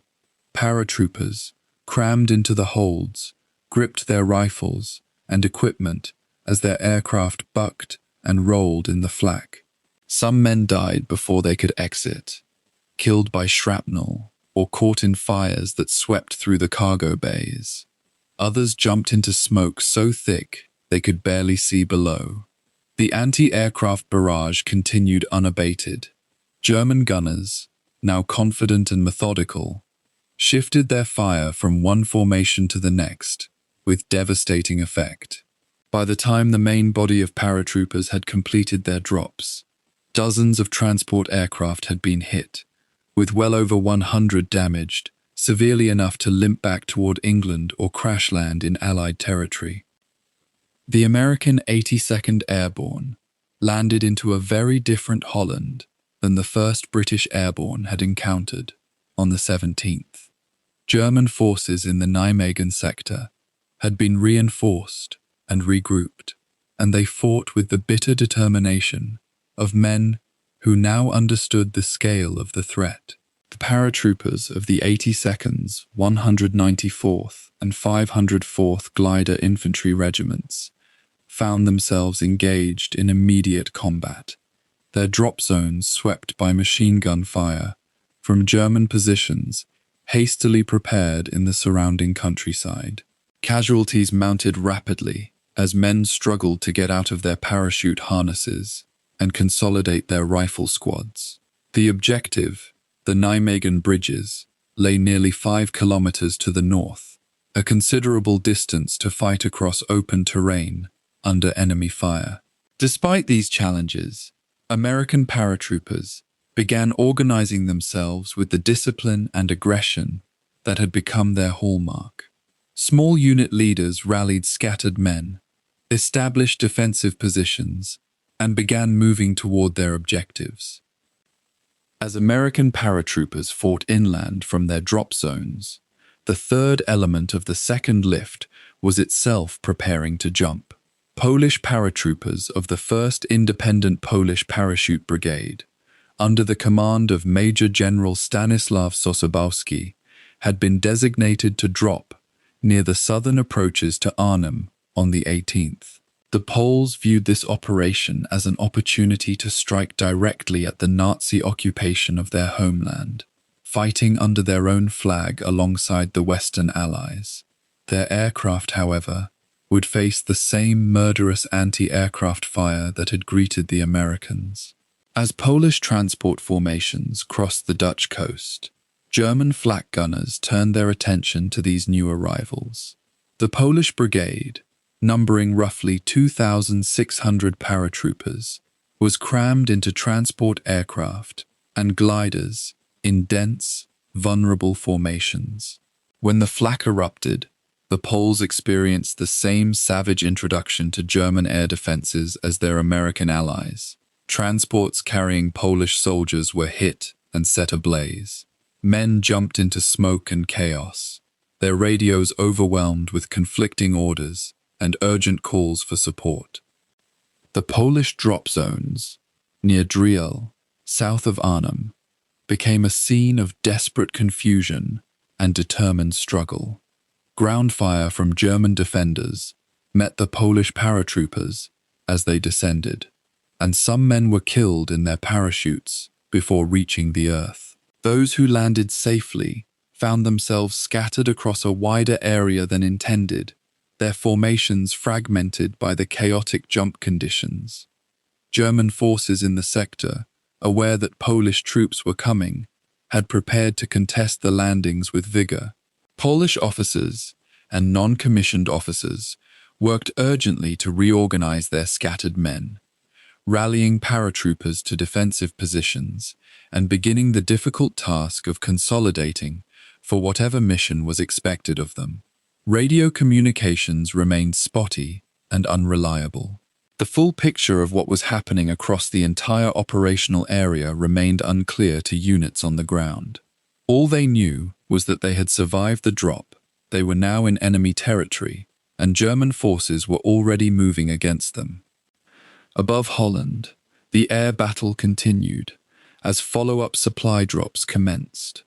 Transport aircraft carrying ammunition, food, medical supplies, and reinforcements for all three Allied airborne divisions now crossed over the drop zones in broad daylight, making themselves easy targets for German anti-aircraft guns. Unlike the parachute drops, which were completed in minutes and then the transports departed, supply drops required the aircraft to fly slower, lower, and in more predictable patterns to ensure that containers fell into friendly hands. German gunners exploited this vulnerability ruthlessly. Aircraft were hit repeatedly, and some broke formation and fell burning from the sky. Parachutes deployed from damaged transports drifted down, carrying supplies that sometimes landed in German-held territory or were destroyed by flak before reaching the ground. The intensity of anti-aircraft fire on the 18th exceeded anything German air defense crews had achieved on the 17th. Luftwaffe fighters, few though they were, also engaged the transport streams, accounting for several aircraft shot down and many others damaged. American and British fighter escorts fought back desperately, but sheer numbers meant that some German fighters broke through to attack the vulnerable transports. By the time darkness fell on the 18th of September, the American 82nd Airborne had successfully established itself around Nijmegen and Grave, though at considerable cost. The unit had suffered over 400 casualties on the drop and in the initial fighting, with many more wounded. However, the 82nd retained its coherence and fighting power. Officers reported that men were in good spirits, despite the losses and the intensity of German resistance, and that preliminary moves toward the bridges were underway. The Polish brigade, despite being scattered and having suffered significant losses to anti-aircraft fire during their jump, was consolidating south of Arnhem and preparing to push north toward the British Airborne Division trapped at Arnhem. Intelligence reports from both British and American commanders in the field now painted a grimmer picture than had been anticipated before the operation began. German forces were not scattered or demoralized. They were organized, well-positioned, and fighting with skill and determination. The second lift had arrived, reinforcing the airborne forces, but at a cost that exceeded the most pessimistic pre-operation estimates. The German achievement on the 18th of September represented a significant tactical success. Anti-aircraft commanders and SS units involved in the air defense had inflicted the maximum possible damage on the second lift, while conserving their limited ammunition and manpower. Officers in the German High Command received reports of dozens of aircraft shot down, hundreds of casualties inflicted on the incoming reinforcements, and the disruption of supply deliveries to the airborne forces. These were modest victories in the broader context of Germany's desperate military situation, but they carried profound psychological weight. The fact that German forces could still shoot down American and British transport aircraft, could still inflict significant losses on elite airborne units, suggested that perhaps the war was not yet entirely lost. SS and Wehrmacht commanders in the Arnhem sector, having learned from their experience of the 17th, had adapted rapidly and fought with renewed confidence on the 18th. Yet the survival of the second lift also underscored a crucial limitation on German power. Despite their achievement in the air defense sector, the transports that mattered most, those carrying the soldiers themselves, had gotten through. The American 82nd Airborne was now on the ground, and it was moving toward its objectives. The Polish Brigade, though scattered and bloodied by flak, was consolidating and preparing to fight north toward Arnhem. German forces lacked the manpower and armor reserves to stop these new airborne troops from reaching their destinations. The flak and fighter cover had exacted a price, but it could not halt the operation itself. As night fell, and paratroopers across Holland dug into defensive positions and prepared for German counterattacks, the reality became clear. The second lift had succeeded, despite the losses. The stage was now set for even more intense fighting in the days to come. The American 82nd and Polish paratroopers, battered but intact, would now drive northward toward Arnhem, attempting to relieve the 1st British Airborne Division and secure the bridges that remained the key to Allied victory. On the 17th of September, as thousands of parachutes blossomed over the Dutch countryside and gliders crash-landed in fields surrounding Arnhem and Nijmegen, the British 30th Corps was not yet in motion. The Corps sat in Belgium, its tanks and trucks lined up along roads near Eindhoven, waiting for the signal to move. General Montgomery had planned this moment with characteristic precision. Once the airborne divisions seized the bridges, ground forces would race northward along a single, narrow corridor through Dutch towns and across the flat landscape. They would link up with the paratroopers within 48 hours, Monroe had promised. Supply lines would stretch forward. The momentum of the Western Allies would finally accelerate toward the Rhine and beyond into the German heartland. This was the grand design. The execution, however, would prove far more punishing than any commander had anticipated. At first light on the morning of the 17th, 30th Corps received its orders to advance. Hundreds of vehicles, tanks, half-tracks, trucks, and self-propelled guns began moving north from their assembly areas. The roads ahead were narrow, often lined with trees and hedgerows. The terrain offered numerous positions where a determined enemy could delay and disrupt. But the initial stretches seemed clear. Reconnaissance patrols pushed ahead. Engineer units worked to clear obstacles and repair bridges. The mood among the troops was expectant. They believed they were driving toward a victory that would collapse the German defenses and bring the war to a swift conclusion. The paratroops were already on the ground, holding the bridges. Speed was everything now. Yet within hours, the reality of German resistance began to impose itself upon the operation. The first serious opposition came around the town of Valkenswaard, approximately 20 kilometers north of the Belgian border. German delaying forces, part of Wehrmacht units stiffening under SS leadership, had established anti-tank positions across the main road. They were not numerous, but they were well positioned and prepared to extract a price for every kilometer gained. The leading elements of 30th Corps encountered concentrated fire from anti-tank guns and machine guns dug into the landscape. British tanks returned fire. Infantry dismounted and worked around the flanks of the German positions.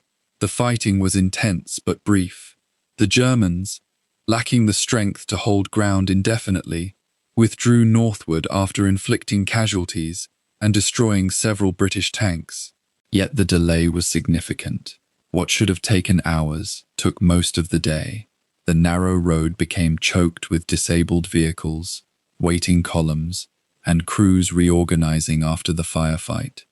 As 30th Corps pushed deeper into Holland, the pattern repeated with maddening regularity. German units, combinations of Wehrmacht regulars and SS fanatics, would establish hasty defensive positions along roads and at river crossings. They would fight with discipline and aggression, using every natural feature of the terrain to maximum advantage. Anti-tank guns, machine guns, and mortars would open fire on the British columns. Sometimes the resistance lasted only minutes. Other times, the fighting stretched into hours. British armor would bring firepower to bear. Infantry would dismount and assault the German positions, and the enemy would withdraw, conducting a fighting retreat northward. Each delaying action cost time and blood. Each one pushed back the timetable for reaching Arnhem. The Germans seemed to understand that they could not stop 30th Corps entirely, but they could slow it down. Slowing meant that the paratroopers already fighting in Arnhem would have to hold out longer. It meant the British 1st Airborne Division would have to endure more days of combat in urban terrain without the relief and resupply that the ground offensive promised. The narrow corridor through which 30th Corps advanced became increasingly vulnerable as the days passed. German forces on both sides of the main road began launching attacks against the flanks and rear of the British column. Wehrmacht and SS units, having suffered defeats across France and Belgium, were now in terrain that favored defense. Rivers, towns, and natural choke points where a few men could hold off larger forces.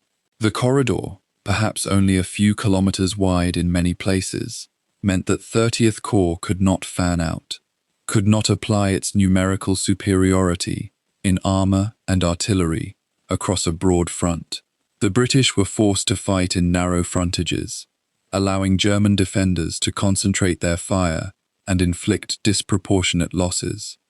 Stalled columns backed up behind damaged vehicles and destroyed bridges. Supply trucks struggled forward along roads congested with combat troops. The smooth operation of an armored advance began to fray at the edges.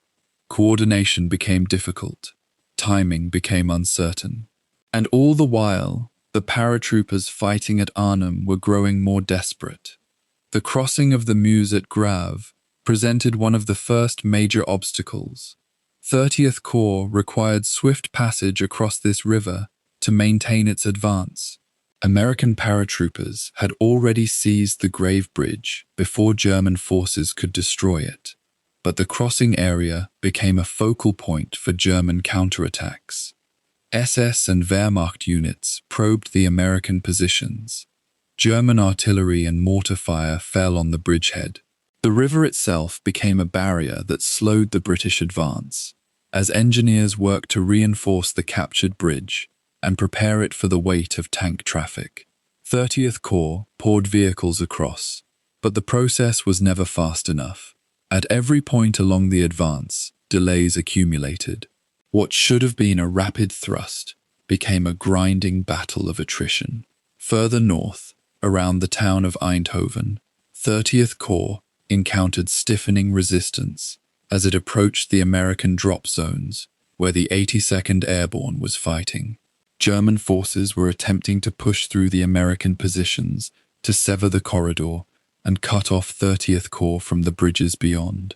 Vicious little firefights erupted in towns and along roads. British tanks and American paratroopers worked together to hold the Germans at bay, but the pressure was mounting. German SS units, in particular, fought with ferocity born of desperation. They were no longer defending their homeland in the abstract.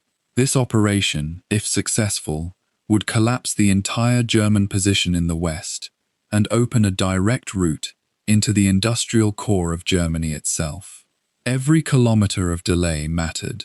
Every hour that 30th Corps could not advance was an hour that German forces were reorganizing, reinforcing, and preparing stronger defenses further north. The command structure of the German forces opposing 30th Corps was fragmented, but increasingly effective. Wehrmacht formations and SS divisions were operating under different commanders, with varying levels of cohesion, yet they managed to coordinate delaying actions with surprising skill.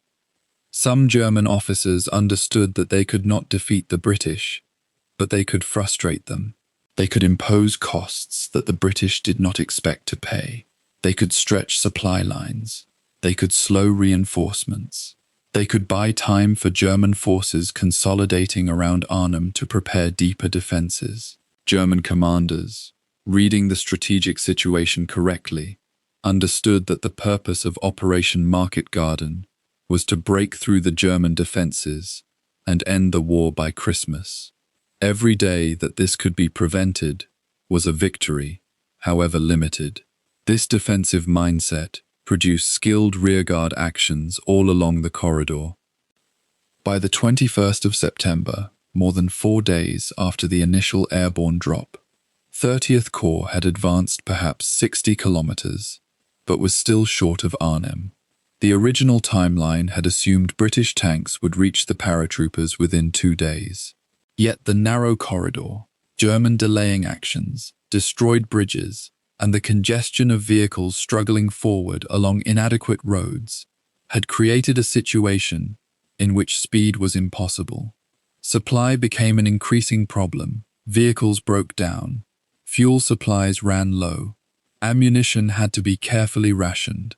The advance slowed to a crawl in some places. German pressure on the flanks of the corridor intensified. Reports came back that German forces were attempting to cut the main supply route in several locations.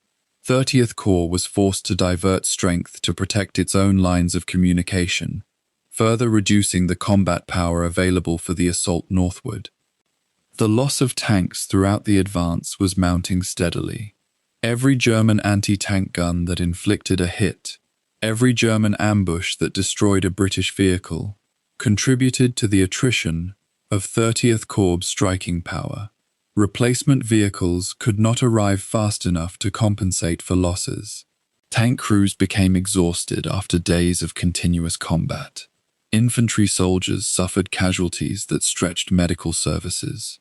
The momentum that had characterized the opening days of Operation Market Garden, when paratroopers dropped into Holland with confidence, began to dissipate. The Germans, though still outnumbered and outgunned, were achieving the impossible. They were slowing the fastest army in the world. As 30th Corps approached the Nijmegen area, resistance intensified dramatically. German forces understood that Nijmegen was a critical point.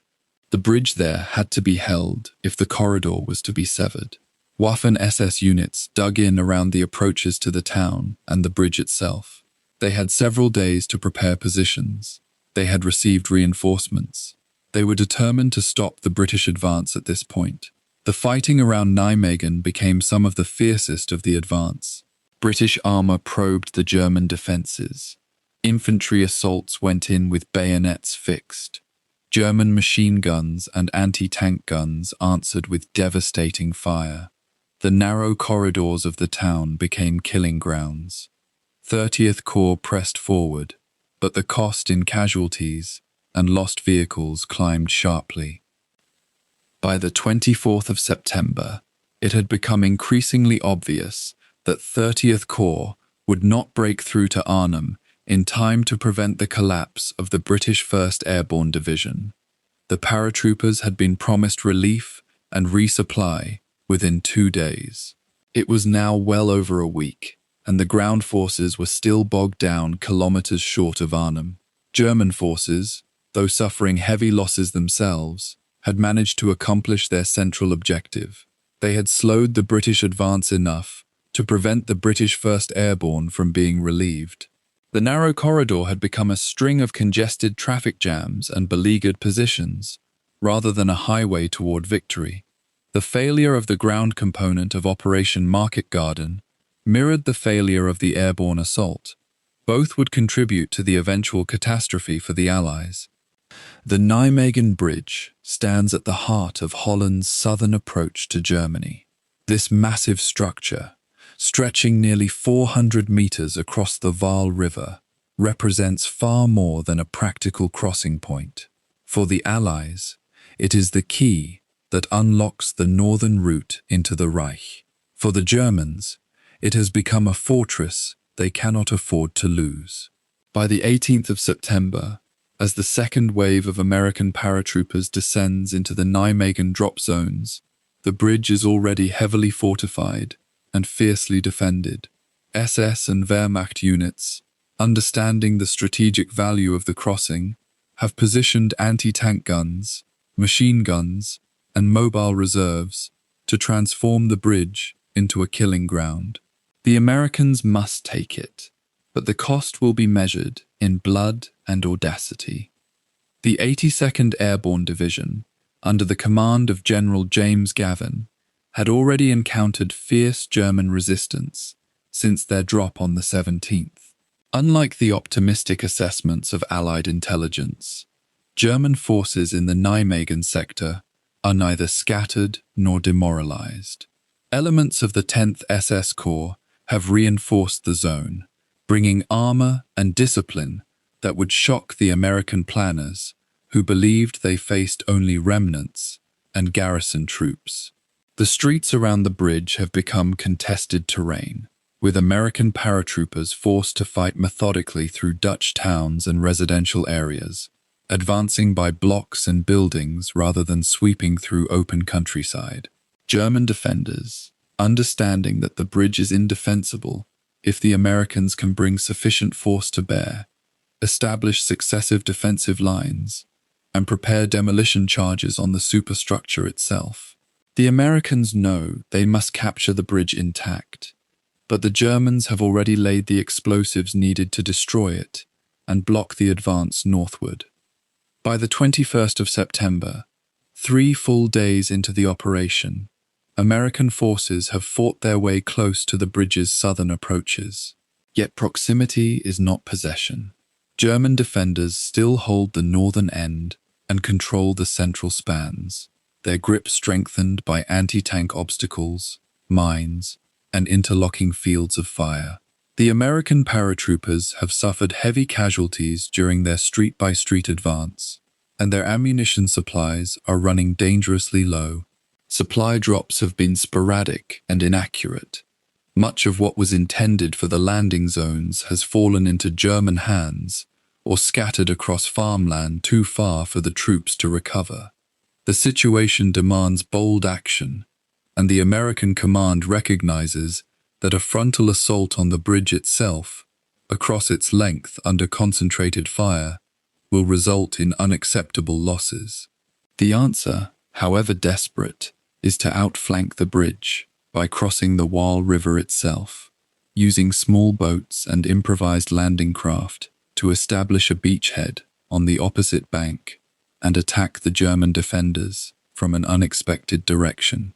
The plan is audacious and perilous in equal measure. American soldiers, many of them lacking any training in river assault techniques, are tasked with paddling small canvas boats across the Waal under direct German fire. The river at this point is roughly 200 meters wide, an expanse of cold water offering no cover and no protection. German machine gunners on the far bank, atop the bridge, and positioned in fortified buildings, will have a clear view of the crossing. The boats themselves are fragile affairs, prone to tipping and sinking if struck by bullets or shrapnel. The men assigned to this crossing understand the odds. They are volunteers selected from units already depleted by days of fighting and continuous German pressure. Some write letters home, others compose brief prayers. There is no illusion that this will be anything other than a baptism of fire, conducted on water, with certain casualties on both shores. The afternoon of the 21st of September brings the signal to move toward the water. American soldiers, carrying rifles, ammunition, grenades, and what little equipment remains after 3 days of combat, descend through Nijmegen's streets toward the riverbank. The boats, roughly 20 or 25 of them, represent the entirety of the crossing equipment available. Engineers and sappers struggle to launch the fragile vessels without swamping them or drawing immediate enemy fire. The first boats push off from the south bank at approximately 4:30 in the afternoon. Machine gun fire erupts almost instantaneously, tracers cutting lines of light across the water. Men cry out as bullets strike home. Boats begin to sink or spin uncontrollably. Yet the assault does not pause or falter. More boats are pushed into the water. More men begin the crossing, determined to reach the far bank and establish a foothold. The Waal becomes a gauntlet of fire and fear, the grey water reflecting the intensity of the German response. Some boats make the crossing, despite the intensity of German fire. Soldiers tumble onto the far bank, gasping, dripping, gripping their weapons, and seeking whatever cover the terrain offers. Houses, hedgerows, and embankments become improvised defensive positions as the Americans organize themselves and push inland from the water's edge. German defenders, surprised by the crossing and now facing attack from an unexpected direction, begin to collapse their organized defense. SS and Wehrmacht units, fearing encirclement, pull back from their fortified positions. The pressure on the bridge's northern approaches suddenly eases as German commanders redirect reserves to meet this new threat to their flank. Yet this American success comes at a cost that will haunt the memory of veterans for decades. Of the approximately 2,000 men who attempted the crossing, nearly 380 are killed, wounded, or missing. The Waal runs red in sections, and the riverbank is littered with the bodies of soldiers who did not survive to reach the opposite shore. As American paratroopers establish their bridgehead and begin to push toward the bridge from the north, ground forces attacking from the south finally break through German resistance in the town itself. The convergence of pressure from two directions proves too much for the German defenders to sustain. SS commanders, recognizing that the bridge can no longer be held, order units to extract what equipment and personnel they can and fall back to prepared positions further north. The order to demolish the bridge is given, yet the American assault has been so rapid that German engineers cannot complete the task. The charges are partially detonated or fail to fully ignite, damaging sections of the structure, but leaving enough intact for Allied forces to use. By late afternoon, on the 21st of September, American paratroopers, supported by elements of British ground forces that have fought northward from the initial breakthrough, occupy the bridge and secure its length. The seizure of the Nijmegen Bridge is celebrated as a triumph of American courage and tactical flexibility. Yet as night falls and commanders confer with their staffs, a shroud of disappointment settles over the operations. The British 1st Airborne Division at Arnhem, only 4 kilometers to the north, remains cut off and surrounded. They have been requesting relief for 2 days. Their position has deteriorated dramatically as German forces compressed them into an ever smaller perimeter near the river. The plan that had always depended on rapid link-up between the American forces at Nijmegen and the British airborne now appears impossible to fulfill. German defences, far stronger than anyone anticipated and far more resilient than any assumed, have managed to contain the British, even as their southern positions collapsed. The few kilometers between Nijmegen Bridge and Arnhem represent an impassable gap, held by determined SS and Wehrmacht units, who have reorganized and reinforced their lines. The morning of the 22nd of September brings the reality of this failure into sharp focus. British 10th Corps, racing northward to relieve their airborne comrades, finds the road beyond Nijmegen blocked by German tanks, anti-tank guns, and well-prepared defensive positions. The narrow corridor that had been fought for and won comes to an abrupt halt. Attempts to push through are repulsed with heavy losses. German armor, including Panther tanks and assault guns, emerges from forests and prepared positions to rake the British columns with fire. The SS and Wehrmacht have not abandoned the fight. They have merely shifted their focus to preventing any breakthrough northward from Nijmegen. The British are now trapped in a nightmare of their own creation, grinding to a halt just short of victory, unable to reach Arnhem and equally unable to retreat. The bridge has been taken, but it has been taken too late. The implications of this stalemate become clearer with each passing hour. The British airborne at Arnhem, numbering roughly 8,000 men when they landed, has been whittled down by constant German pressure. Ammunition is nearly exhausted. Water is rationed. Medical supplies are insufficient for the wounded and dying, who fill every basement and church that has been converted into a medical station. The vision of a rapid war-ending breakthrough has evaporated.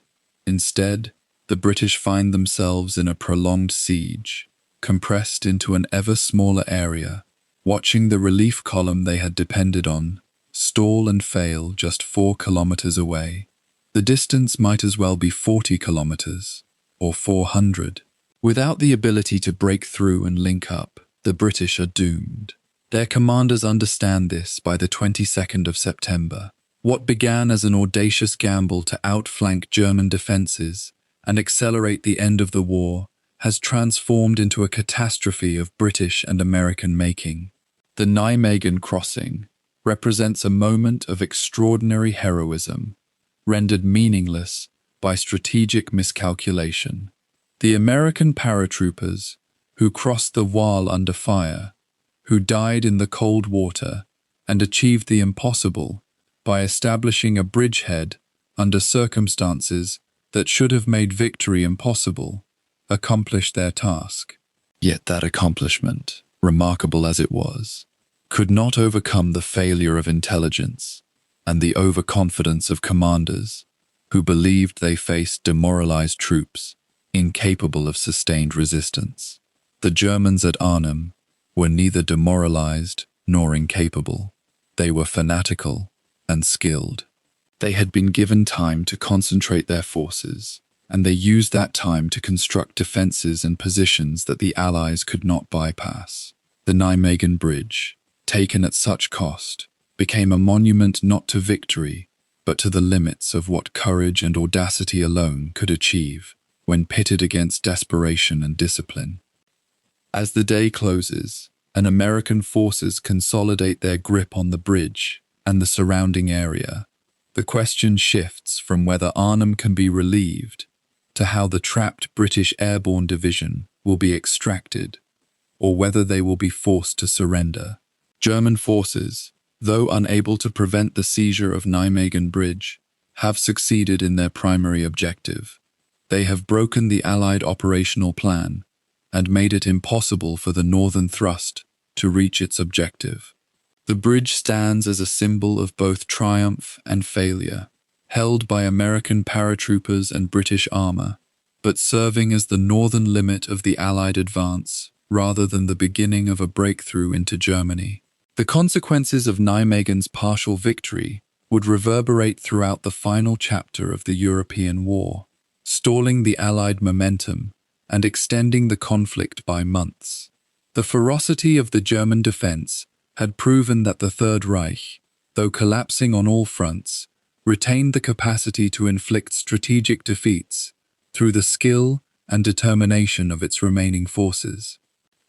The 19th of September dawned cold and grey over Arnhem, the kind of morning where mist clung to the Rhine and the autumn air carried the acrid smell of cordite and burning buildings. For the British paratroopers scattered across the city, this day would mark a turning point from which there could be no recovery. What had begun as a bold stroke to outflank German defences and seize a bridge had transformed into something far grimmer. A battle of attrition fought street by street, house by house, in a shrinking pocket of urban terrain, where every alleyway became a potential killing ground.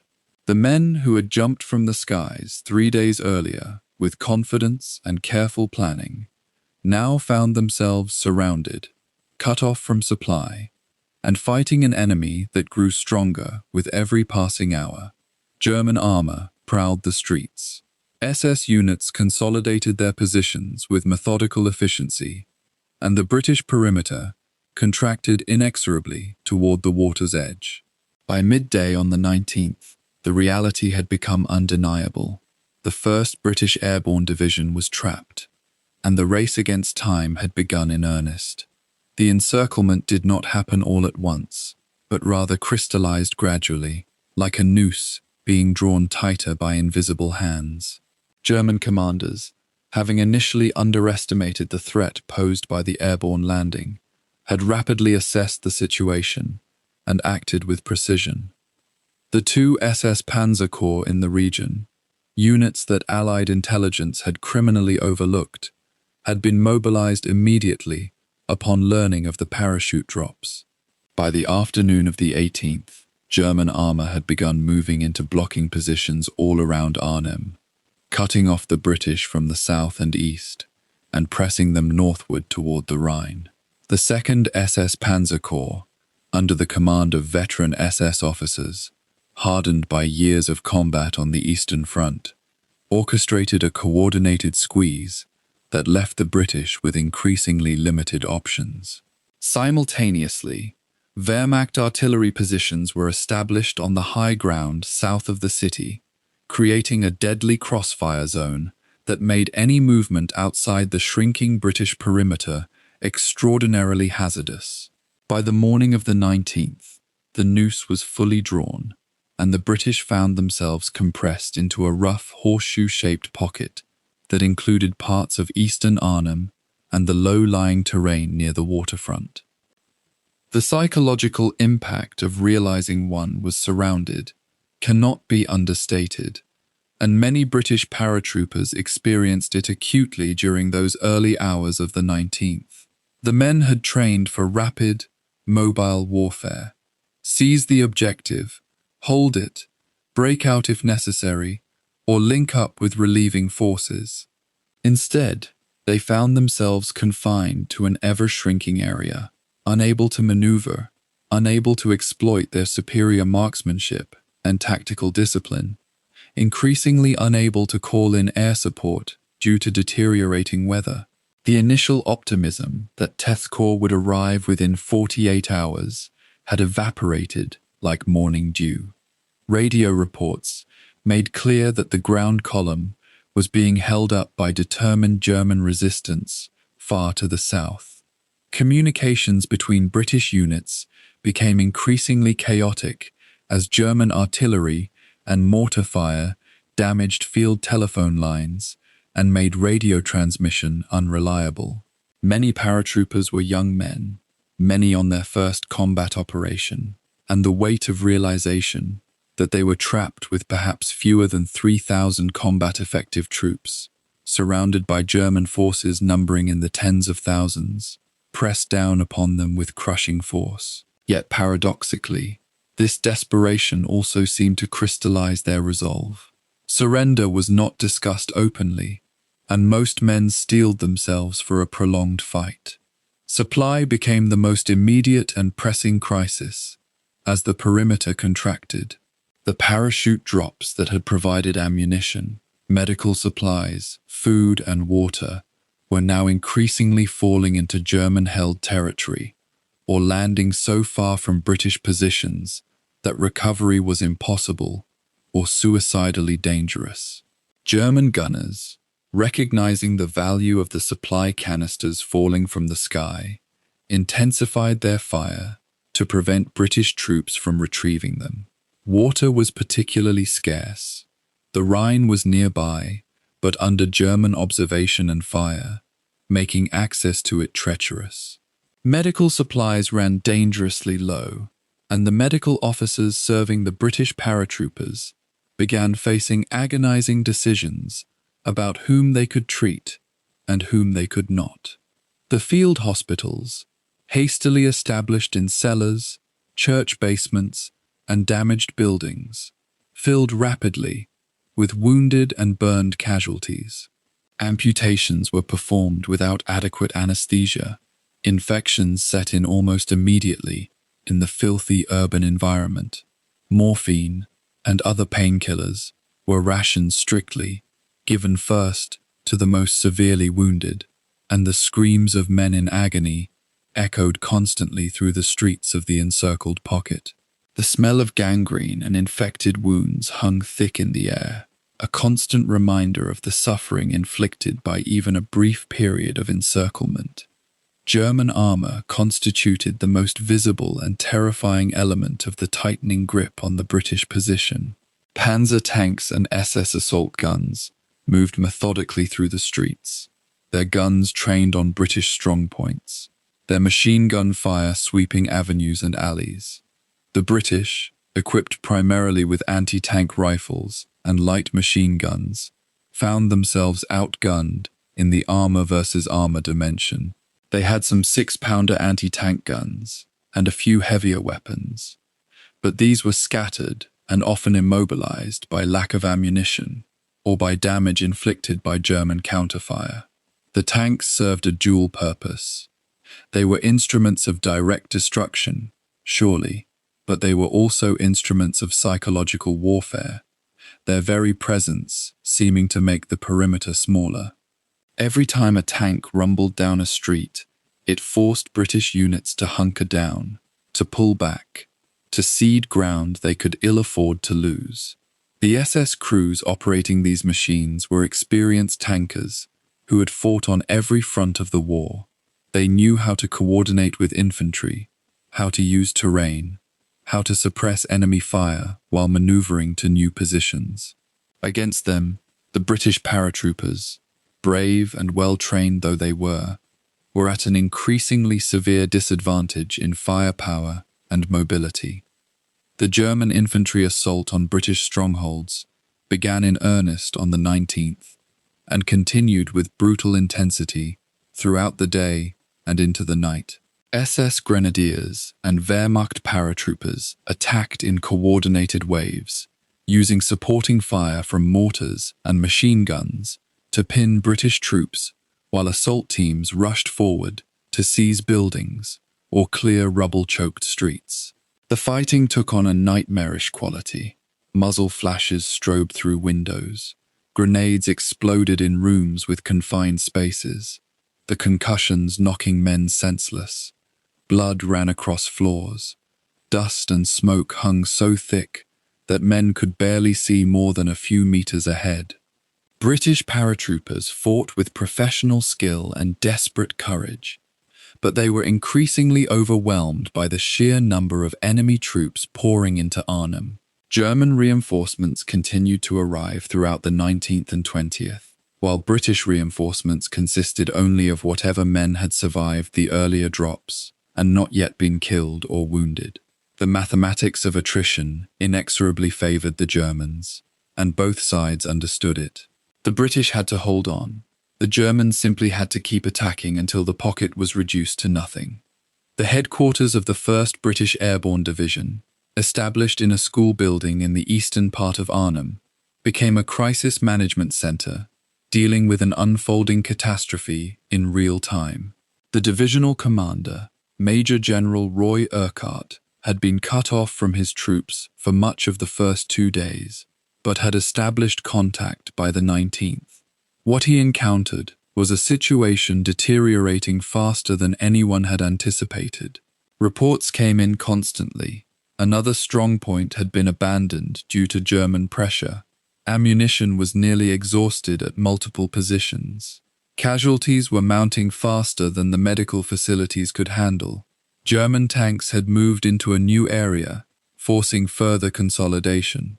The general and his staff had to make impossible choices: where to commit the few remaining reserves, which positions to reinforce, and which to abandon. How much longer the position could be held before surrender became unavoidable. The communication systems were partially destroyed, making coordination difficult, and the fog of war, the uncertainty about where units actually were, how many men they had, what their actual capabilities were, made planning almost meaningless. Yet Urquhart and his officers persisted in trying to organize some form of coherent defense, knowing that every hour of resistance might allow Corps to batter through from the south. The wounded presented a moral and practical dilemma that grew more acute as the encirclement continued. British medical officers, bound by the Hippocratic Oath and military convention, had established casualty collection points and field hospitals within the British perimeter, clearly marked with Red Cross flags, in hopes that German forces would recognize them as protected medical facilities. The Geneva Conventions theoretically guaranteed that medical personnel and wounded soldiers would not be targeted or held responsible for combat. In practice, the situation was more complicated. German soldiers, themselves engaged in desperate combat, did not always respect the sanctity of hospitals, particularly when those hospitals were integrated into defensive positions, or when German forces suspected the British of using them as cover for combat activities. Many wounded men, unable to walk or carry weapons, faced the grim knowledge that they would be left behind if the British had to make a fighting withdrawal. Some chose to remain in the hospitals rather than attempt to reach the relative safety of the remaining perimeter. Others begged their comrades not to abandon them. The moral weight of making such decisions fell heavily on the officers responsible for their implementation. As afternoon turned to evening on the 19th, the situation had clarified, to the point where even the most optimistic observer could no longer deny the gravity of the British position. The division that had landed with almost 10,000 men was now compressed into a perimeter perhaps 3 kilometers across, holding a population of effective combat troops numbering in the low thousands. German forces, estimates varied, but most intelligence suggested at least 15,000 troops immediately surrounding the pocket, with more arriving continuously, maintained a stranglehold on every exit route. The Rhine lay to the north, but it was wide and cold, and the Germans controlled the far bank and the crossing points. To the south and east lay German armor and anti-tank guns. To the west, German units were consolidating their positions and bringing up heavy weapons. Escape seemed impossible. Breakthrough appeared unlikely, given the strength of German positions and the rate at which German reserves were arriving. The only remaining hope was that Corps would somehow batter through from the south with sufficient force to relieve the airborne division before supplies were exhausted or German pressure became overwhelming. But as the 19th progressed, even that hope began to fade, as radio reports indicated that the ground column was still many kilometers away and facing strengthening German resistance. The weather worsened as the day progressed, adding another layer of misery to the encircled troops. The overcast skies that had plagued the operation since its beginning thickened further, reducing visibility and making air support nearly impossible. No Spitfires or Typhoons could come down to strafe German positions or provide close air support. No supply aircraft could find their way through the clouds to drop ammunition or food. The rain began to fall in the afternoon. Cold, penetrating rain that soaked through uniforms and equipment, that turned the rubble-filled streets into muddy obstacles, that made every wound more susceptible to infection. Men crouched in basements and cellars without heat, without dry clothing, with insufficient blankets, and with the bone-deep cold that comes from prolonged exposure to autumn weather, with inadequate shelter and insufficient food. Morale remained surprisingly steady given the circumstances, perhaps because British military culture emphasized duty and stoicism, perhaps because the men were too exhausted to fully process their situation, or perhaps because they understood that giving in to despair would accomplish nothing except hastening their own defeat. The German command structure, in contrast, operated with increasing confidence and efficiency as the 19th progressed.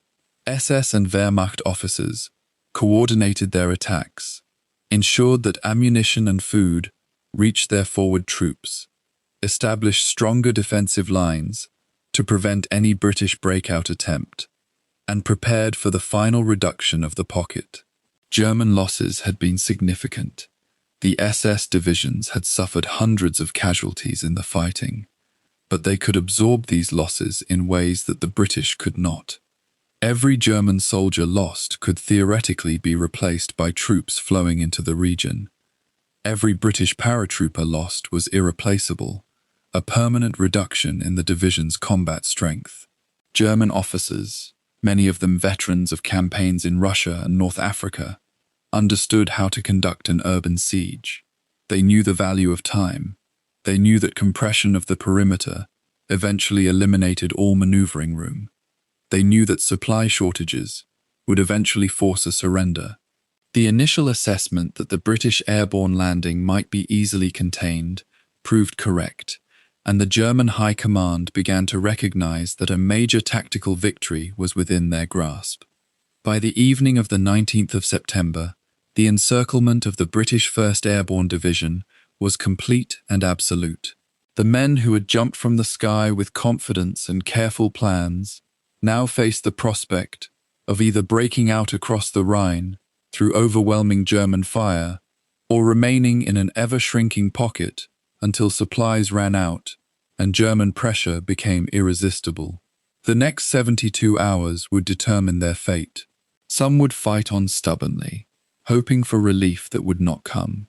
Others would be captured or killed in the brutal street fighting that was about to intensify. A few hundred would manage, in the days to come, to slip across the Rhine under cover of darkness and join up with other British forces on the far bank. But the grand strategic vision that had launched Operation Market Garden, the rapid breakthrough into Germany, the outflanking of German defences, the possibility of ending the war before Christmas, lay in ruins, in the rubble-filled streets of a Dutch city, now transformed into a cauldron of despair. By the morning of the 19th of September, Arnhem had transformed from a city of streets and squares into a maze of rubble and fire. The British paratroopers, who had dropped with such confidence 3 days earlier, now found themselves compressed into a shrinking pocket on the northern bank of the Rhine, their perimeter collapsing like a fist, slowly closing. German armor and SS troops moved through the town with methodical purpose, tightening their grip, block by block, street by street. What had begun as a daring assault to capture a bridge and race through Holland toward Germany had become something far grimmer, a desperate urban battle where exhausted men fought for survival in the ruins of buildings they had never intended to defend. The temperature had dropped as autumn rain fell on Arnhem, mixing with smoke and dust to create a grey haze that obscured distances and blurred the boundary between hope and despair. In the cellars and upper stories of damaged houses, British soldiers prepared themselves for what they understood, with growing clarity, would be their final stand. The fighting itself bore little resemblance to the grand tactical maneuvers that had drawn such confidence from Allied headquarters in England. Instead, The battle had devolved into the most primitive and brutal form of warfare, the street-to-street, house-to-house assault that consumes men and ammunition with terrible efficiency.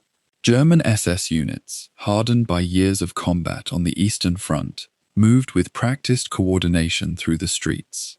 They used mortar fire to pulverize strongholds before sending assault teams in to clear the rubble with grenades and machine guns. German commanders had learned to concentrate their forces at the crucial points, using superior artillery and armor to crush pockets of British resistance, rather than dissipate their strength across the entire perimeter. The SS troops moved with discipline, born from fanaticism and training, each soldier aware that his survival depended on the competence of the man beside him. They had been told that they faced British commandos and elite paratroops, enemies worthy of their steel, and this knowledge seemed to sharpen rather than dull their aggression. The British response was no less fierce, though born from a different desperation. These were men from the 1st British Airborne Division, soldiers trained in the belief that they would be relieved within hours by advancing ground forces. When that relief failed to materialize, they did not surrender to panic or despair. Instead, they adapted to the chaos with the pragmatism that characterized British soldiers across the war. They established strongholds in buildings overlooking key intersections, creating interlocking fields of fire that made German movement costly. Ammunition was rationed with cold calculation. Every magazine, every belt of machine gun rounds was counted and conserved. Sergeants moved through the lines checking weapons, adjusting positions, speaking quietly to men who had been awake and under fire for more than 48 hours straight. The paratroopers set up hasty medical stations in cellars and protected ground floors, places where water ran and where the noise of battle was slightly muffled by earth and stone. These men had not been trained to surrender when surrounded, and most had not yet accepted that surrender was inevitable. They fought not with the expectation of victory, but with the cold determination to exact a price for every meter of ground the Germans took from them. The medical situation had become a crisis unto itself by the second full day of street fighting. Field hospitals and aid posts throughout the British perimeter were overwhelmed with a steady stream of wounded men carried in on stretchers or limping in with self-inflicted bandages. Medics, many of them barely trained, and several themselves bearing wounds, worked in near-total darkness during the hours after sunset. The cellars where they worked were damp and cold, and infections bloomed in wounds exposed to the dust and contaminated materials of the ruined city. Antibiotics, when available at all, were reserved for the most critical cases. Many wounded men lay on stretchers on damp floors, waiting for treatment that might never come. Some of the medical orderlies and stretcher bearers worked with a kind of detached stoicism, having long since exhausted their emotional reserves for the suffering they witnessed. The realization that many of these men would not survive, that the best a medic could often do was make them comfortable while they died, created an atmosphere of quiet tragedy in those cellars that contrasted sharply with the violence above ground. The sounds of mortar fire and grenades served as a constant reminder that more casualties were coming, that the stream of wounded men would not end until the fighting stopped or the defenders could no longer resist. German artillery dominated the battle in a way that ground-level tactics could not overcome. The SS units had coordinated with Wehrmacht artillery batteries, positioned to the south and east of Arnhem, creating overlapping fire plans that blanketed the British perimeter with shells and mortars. The sound of the incoming rounds became as familiar and terrifying as any natural phenomenon. Men learned to recognize the distant crack of a shell leaving its gun, the whistle as it traveled through the air, and the explosive percussion as it struck.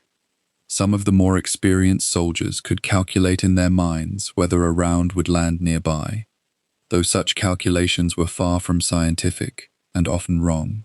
The shells came in waves, bursts of intense fire, followed by brief periods of relative quiet, during which damaged positions could be partially repaired and ammunition redistributed.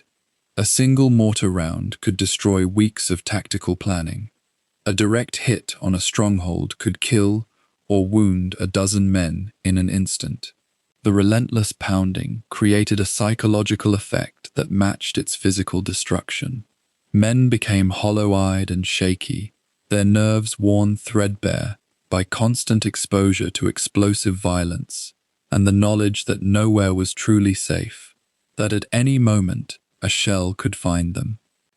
The Germans had identified the key British positions with methodical precision and were now subjecting them to concentrated assault. One position was a schoolhouse that had been fortified into a formidable stronghold. It was subjected to such intense bombardment that its walls eventually collapsed inward, burying some of the men inside. Another position near the church was flattened so thoroughly that survivors could not recognize it afterward. The British paratroopers responded to each German assault with controlled fire, conserving ammunition while creating as much damage as possible to attacking troops.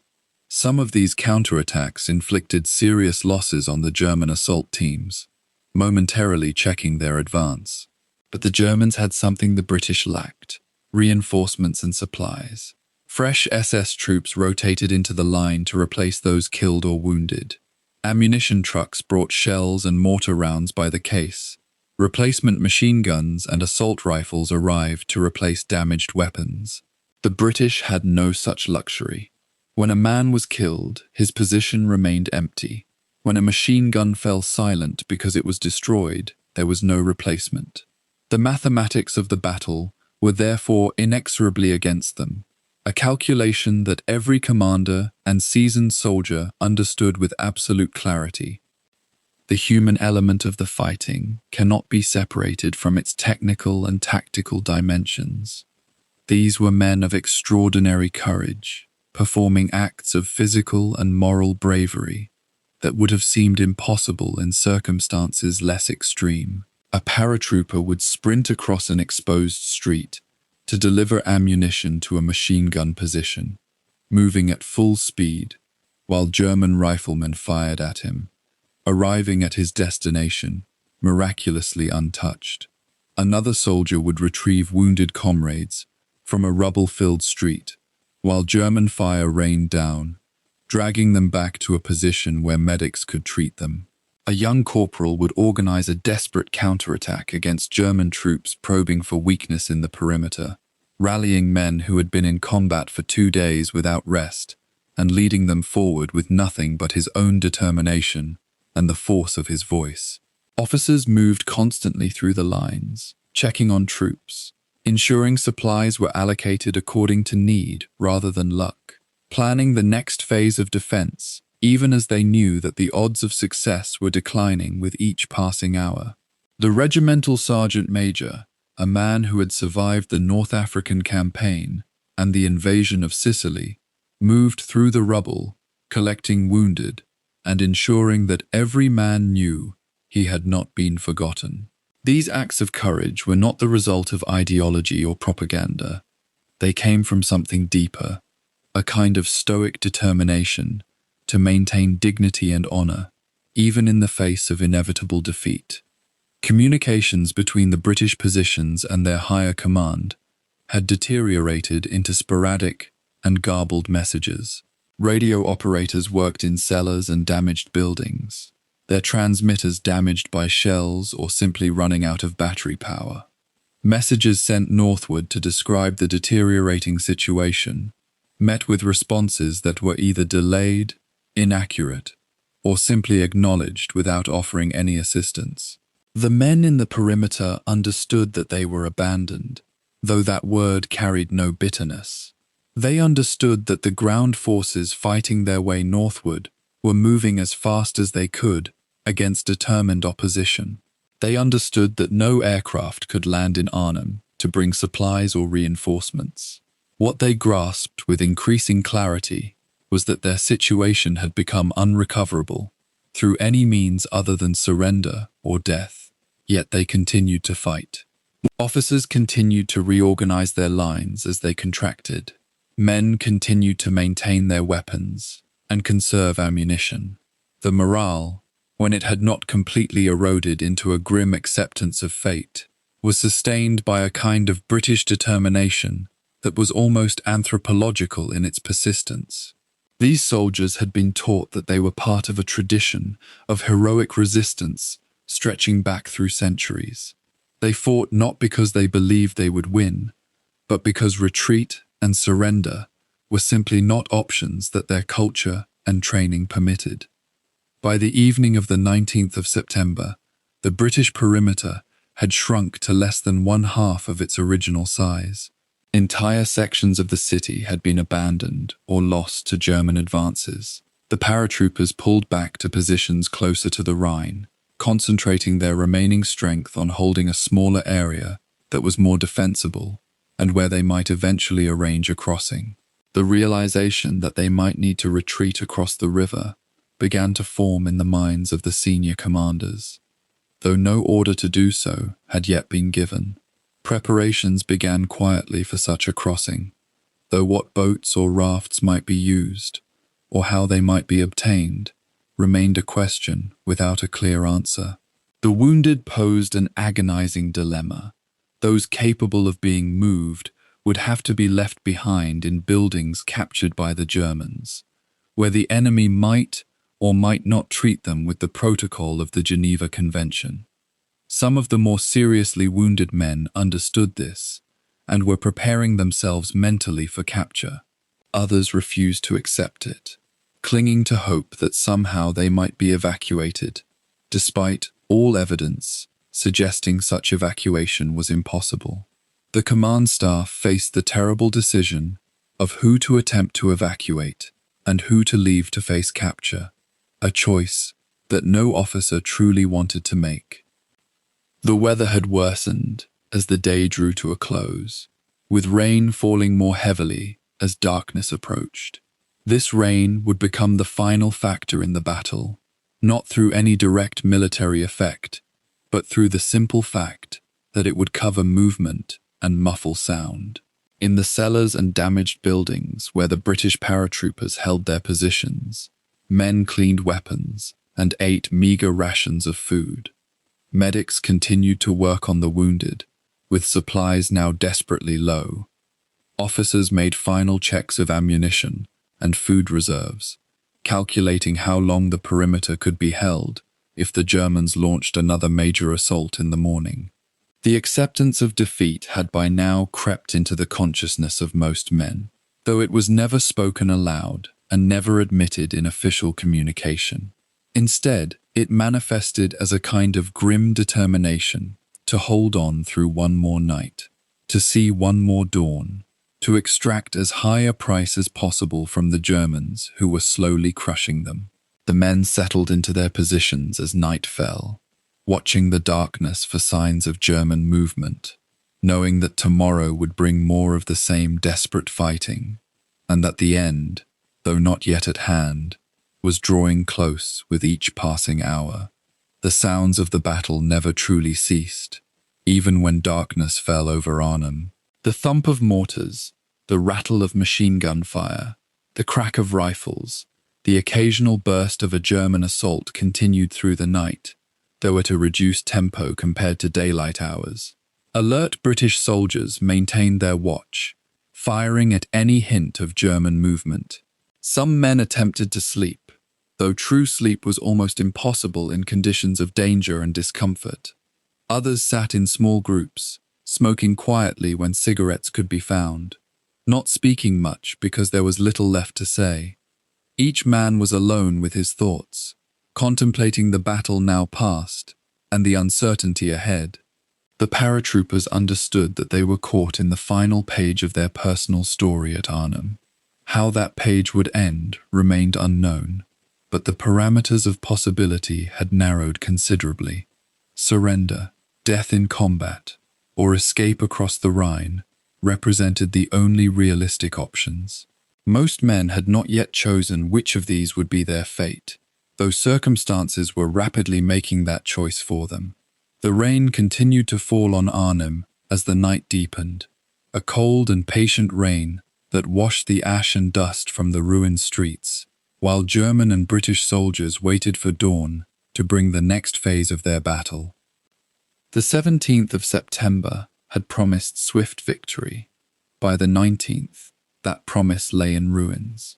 Across the shattered streets of Arnhem, British paratroopers, who had dropped into Holland with confidence and firepower, now found themselves compressed into an ever-shrinking pocket on the north bank of the Rhine. The bridge, that single long ribbon of steel and concrete that stretched across the dark water, had transformed from objective into prison. For 48 hours, the men holding the northern approach had resisted waves of German counterattacks, with ammunition running low and no prospect of relief. They were about to lose it. The 1st British Airborne Division's commander, Major General Roy Urquhart, had established his command post in a building near the bridge approach. By the morning of the 19th, his situation was dire. Intelligence reports, patchy and often contradictory, painted a picture of German strength that grew more alarming with each passing hour. Entire SS panzer divisions were moving into the town from the east and south. German armor, heavy tanks and self-propelled guns, had taken up positions overlooking the bridge's northern ramp. Artillery fire from the far bank pounded the British positions with crushing regularity. The men holding the bridge perimeter could see their situation with brutal clarity. They were being systematically compressed, slowly but inexorably, toward the river, and the river offered no escape. The physical space the British controlled around the bridge had contracted to roughly 3 city blocks. A few hundred paratroopers, organized into desperate clusters around buildings and rubble heaps, held on against odds that grew worse by the hour. German mortar fire, ceaseless and accurate, fell among them. Snipers took positions in upper windows overlooking the British strongholds. SS troops, moving in coordinated tactical formations, pressed inward from multiple directions. There was no tactical finesse left in the fighting, only attrition. The Germans knew they simply had to maintain pressure, maintain superior firepower, and wait. The British would break first, because they had to. They were trapped. The men at the bridge were among the most elite soldiers in the British Army. They were volunteers, trained extensively in airborne operations, equipped with exceptional fieldcraft and small unit tactics. Yet elite training and courage could not manufacture ammunition that had run out. It could not replace the medical supplies that were nearly exhausted. It could not heal the mounting wounded, many of whom now lay in cellars and improvised aid stations, tended by medical orderlies, with almost nothing left in their bags. The psychological weight of encirclement, of knowing that relief was not coming, bore down on the men with increasing force. Some remained resolute, performing their duties with the mechanical discipline of soldiers, who understood that surrender might bring death rather than mercy from SS defenders. Others began to lose hope. On the afternoon of the 19th, German commanders issued ultimatums. Surrender now, the messages promised, and the soldiers would be treated as prisoners of war, protected by the Geneva Convention. Continue resistance, and they would face annihilation. The messages were delivered by loudspeaker and through intermediaries under flags of truce. Some of the British officers and NCOs briefly considered the offer. To surrender meant safety, medical treatment for the wounded, the end of the noise, and the killing. To continue meant death, likely within hours. But the decision was made at higher levels. There would be no surrender. The paratroopers would hold the bridge and die if necessary. They held on through the afternoon and into the evening of the 19th. German artillery barrages intensified, methodically reducing the buildings that sheltered the defenders. One strong point after another was overrun or abandoned. Snipers and machine gun fire made movement between positions increasingly lethal. The British wounded accumulated faster than they could be treated. Water became scarce. The few medical stations operated by candlelight and whatever instruments remained. Morphine, plasma, bandages, all were rationed or gone entirely. Men lay on concrete floors knowing that infection might kill them, even if German bullets did not. The noise was unrelenting. The boom of mortar shells, the sharp crack of rifles, the continuous rattle of machine guns, the shouts of men giving orders or crying out. For fighters accustomed to discipline and control, this degradation of their situation was perhaps as psychologically damaging as the physical danger.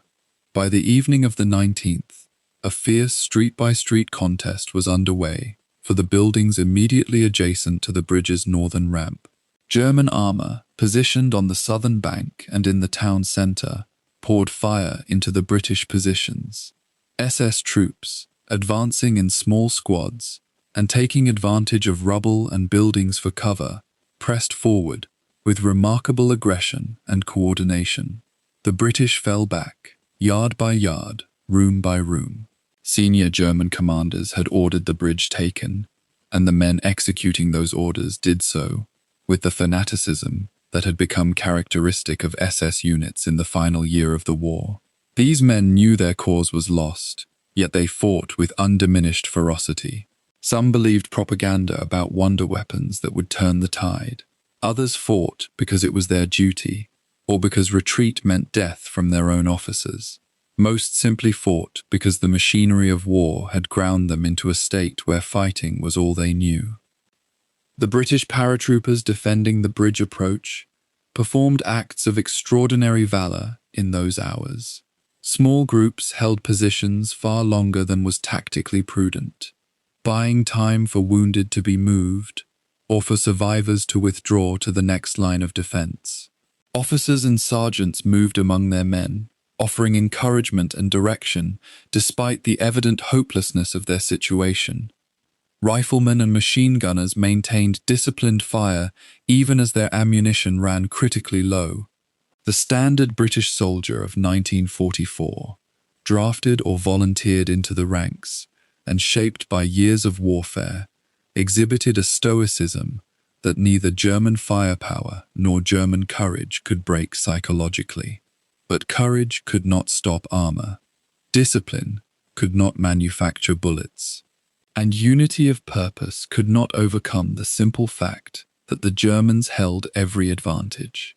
On the morning of the 20th of September, what remained of the British northern perimeter was a collection of isolated pockets, separated by German-controlled ground. The bridge approaches had been lost during the night. German armor now dominated the northern ramp. SS infantry occupied the streets surrounding the British strongholds. The surviving defenders found themselves in cellars and basements, pressed against the river itself, with the bridge now firmly in German hands. Senior British officers recognized that the position was untenable. The order to cease resistance and surrender was passed along what channels of communication still functioned. The paratroopers, exhausted and low on ammunition, destroyed their weapons and prepared to become prisoners. The surrender of the British forces at Arnhem Bridge represented the conclusion of one of the most intense urban combat operations of the Second World War. For approximately 36 hours, a few hundred paratroopers had held off repeated German assaults by units far superior in armor, artillery, and manpower. They had inflicted significant casualties on their attackers. They had demonstrated that even in the final phase of the war, when everything appeared lost, elite British soldiers could fight with undiminished skill and determination. But demonstration of courage is not the same as victory. The bridge was lost. The German grip on Arnhem had hardened, and the British position throughout the town had become impossible. The loss of the bridge fundamentally altered the strategic landscape around Arnhem. German commanders could now consolidate their defenses with confidence. They controlled the one crossing that could enable a major breakthrough across the Rhine. British Decisive Corps, fighting northward from Belgium, still clung to hope that they might push through and relieve the trapped airborne. But without the bridge in Allied hands, relief would require another crossing under fire, at a location the Germans now controlled absolutely. The SS divisions and Wehrmacht units defending Arnhem sensed the shift in momentum. They had bloodied the cream of British airborne forces and won decisively. In the broader context of a war Germany was losing, this tactical victory was a rare and precious moment. It would be celebrated in German broadcasts and in the German High Command. For the men who had fought at the bridge, both British and German, it was simply the outcome that circumstances had demanded. The crossing of the Rhine at Arnhem would remain in German hands for the remainder of 1944 and would be one of the final German successes on the Western Front. When the Allies finally established secure crossings of the Rhine in 1945, they would do so far to the south and east, at tremendous cost and over months of difficult fighting. Operation Market Garden's failure at Arnhem, crystallized in the loss of the bridge, would echo through the remaining months of the war. It was a reminder that the Waffen-SS and the German army, though visibly weakening, retained the capacity to inflict defeat and extract an immense price from their enemies. The paratroopers who survived the battle and became prisoners carried with them the knowledge that they had fought at full strength against odds they could not overcome. That knowledge would stay with them for the rest of their lives. The corridor stretching north from Belgium toward Arnhem had become a lifeline and a death trap in equal measure. British Tenth Corps, the spearhead of Field Marshal Bernard Montgomery's grand strategy, had rolled forward with remarkable speed in the opening days of Operation Market Garden. Yet by the 22nd of September, the momentum that had carried them through the first shock of German resistance began to falter, then stall, then die. The armoured advance, which was supposed to take a matter of days, now measured progress in kilometres per day, and those kilometres came at an ever steeper price. Behind the lines of the 51st Highland Division and the Guards Armoured Division, supply trucks and ammunition carriers struggled to keep pace, their drivers navigating a world of destroyed villages and cratered roads. The narrow corridor became a symbol of both hope and desperation. Hope that the trapped airborne could be reached. Desperation, as that hope grew thinner with each passing hour. German resistance, far from crumbling, had hardened into a systematic defense that seemed to grow stronger rather than weaker. The terrain itself turned against the British advance. The low, flat world of southern Holland offered no cover for the armoured columns, no high ground from which to establish firing positions, and no easy way to maneuver around the German blocking positions that materialized with maddening regularity. Every canal and waterway became an obstacle that could only be crossed at a handful of bridges, and the Germans had either destroyed those bridges or garrisoned them with SS and Wehrmacht units determined to hold them at all costs. The advance became a grinding series of set-piece battles, each one consuming hours of precious daylight and burning through ammunition stocks that could never quite keep pace with demand. British sappers worked frantically to construct pontoon bridges, while combat engineers dealt with mines and anti-tank obstacles buried beneath the soft Dutch soil. The pace of advance, which had initially seemed almost too fast to be true, now decelerated into a crawl that mocked the urgency of the situation in Arnhem. Every delay meant that the airborne troops fighting and dying in the town were moving closer to the moment when surrender became the only option left to them. German commanders directing the defense had recognized the vulnerability of the narrow corridor as soon as it formed. Rather than commit all their strength to a frontal assault against Texas Corps, they implemented a strategy of attritional defense and tactical harassment. Mobile anti-tank guns and self-propelled guns were positioned at key road junctions, forcing the British armor to stop, deploy, and suppress the German positions before advancing another 1,000 meters and encountering the same situation anew. Fallschirmjäger regiments, the paratroops of the German Air Force who fought as ground troops with fanatic determination, dug in along waterlines and in the villages that straddled the narrow roads. The SS units that were not directly engaged in fighting the airborne at Arnhem instead moved to reinforce these defensive positions, bringing their discipline and firepower to bear against the advancing British columns.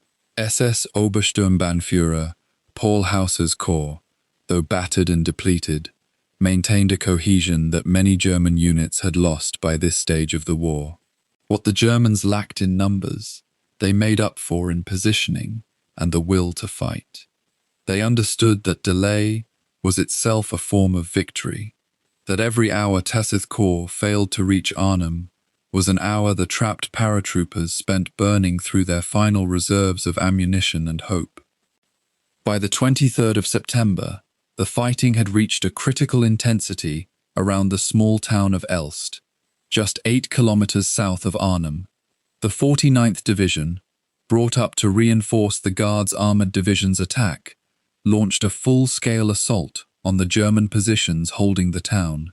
Sherman tanks and Cromwell tanks wheeled into position as Bren gun carriers and infantry sections moved through the rubble of destroyed buildings. The initial assault captured the southern outskirts of Elst, but German counterattacks, launched with the precision and aggression that characterized SS operations, drove the British back. A second assault was mounted, and again the British pushed forward, only to be ejected by concentrated German fire from dug-in anti-tank guns and Panzerfausts wielded by SS Panzergrenadiers. The fighting in and around Elst became a symbol of the entire campaign. British courage and determination met by German fanaticism and superior defensive positioning. The losses mounted, not the catastrophic losses of the Somme or Passchendaele, but losses nonetheless. Men who could not be replaced, and tanks that represented irreplaceable resources. Each counterattack, each attempt to break through the German line, consumed men and machines, without bringing Texas Corps closer to Arnhem. The weather, which had held reasonably clear for the opening days of the operation, began to deteriorate, adding another layer of difficulty to the British advance. Low cloud cover and gathering rain grounded the RAF fighter bombers that had been providing crucial close air support to the ground forces. Without the Spitfires and Typhoons diving on German positions, the British infantry and armor had to rely entirely on artillery and machine gun fire to suppress the defense. German anti-aircraft guns, which had been decimated by air attacks in the opening days, could now operate with less fear of attack from above. The pace of the ground advance, already glacial, slowed even further. Supply columns became bogged down on roads that had turned to mud, and the careful synchronization between armor, infantry, and air support began to unravel. The grand offensive that had been intended to end the war by Christmas now seemed barely capable of reaching Arnhem before the trapped paratroopers were completely cut off and forced to attempt their own escape. Communications between Texas Corps headquarters and the 1st British Airborne Division had become sporadic and increasingly desperate. Radio frequencies crowded with urgent requests for airdrops of ammunition and supplies that could not be delivered. The airborne commanders in Arnhem knew with a growing certainty that relief was not coming in time, that the narrow corridor was taking far longer to traverse than anyone had anticipated. Some messages from the airborne indicated that they were down to their last clips of ammunition, that wounded men were lying in basements and schoolhouses with no proper medical care, that the German pressure was relentless and increasing. British commanders directing the advance toward Arnhem understood the gravity of the situation, understood that they were racing against a clock that had already counted down past the point where they could save their trapped comrades. Yet they also understood that further delay meant conceding the operation entirely, meant admitting that the grand strategy had failed, that the narrow corridor could not be pushed wide enough or the advance accelerated enough to achieve the operation's objective. They drove their men forward with whatever resources remained available, but the mathematics of the situation were working against them with remorseless logic. The German defense, meanwhile, had begun to close the ring around Arnhem even more tightly. SS units that had been engaged in harassing Texecorps were now being withdrawn to participate in the systematic reduction of the airborne perimeter. Panzers and self-propelled guns moved into position to rake the British strongholds with fire, while mortar and artillery barrages continued day and night. The trapped paratroopers, fighting without the prospect of relief or reinforcement, began to accept the reality that their situation was untenable. Orders came down to prepare for a withdrawal, though withdrawal to where remained unclear. The Rhine lay to their rear, the Germans surrounded them on three sides, and 30th Corps was still kilometers away and not advancing. The situation had transformed from an audacious offensive operation into a desperate rearguard action, aimed at preserving as much of the trapped force as possible. By the 24th of September, the decision had effectively been made, though it was not formally acknowledged for some hours yet. British commanders acknowledged that 30th Corps could not fight through to Arnhem in time. The narrow corridor, which had been supposed to widen as it advanced northward, had instead become a gauntlet of ambushes and blocking positions that consumed precious time. German resistance showed no signs of breaking. If anything, it had grown more formidable as SS divisions concentrated their strength and the terrain continued to favor the defense. Further attempts to push north would only result in more casualties, without achieving the operation's objective.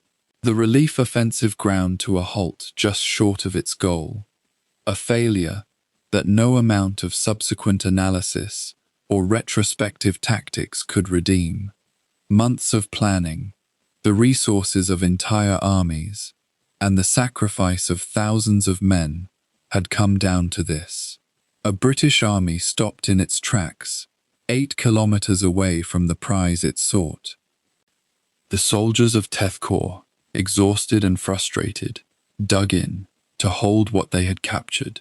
They had advanced farther and faster than any army had a right to expect in the face of such determined resistance. They had fought through the German defensive positions with courage and tactical skill. Yet they had failed to accomplish their mission, failed to reach the trapped airborne before the Germans had compressed them into an unsustainable perimeter. The men understood what this meant, understood that their comrades in Arnhem would now have to fend for themselves, would have to attempt some form of escape or face capture. Anger mingled with the exhaustion, anger at the intelligence failures that had underestimated German strength, anger at the operational plan that had depended on assumptions that did not hold up against reality, anger at themselves for not being able to push through despite their best efforts. The German commanders, observing that Fuss's corps had stalled, recognized that they had achieved a significant success.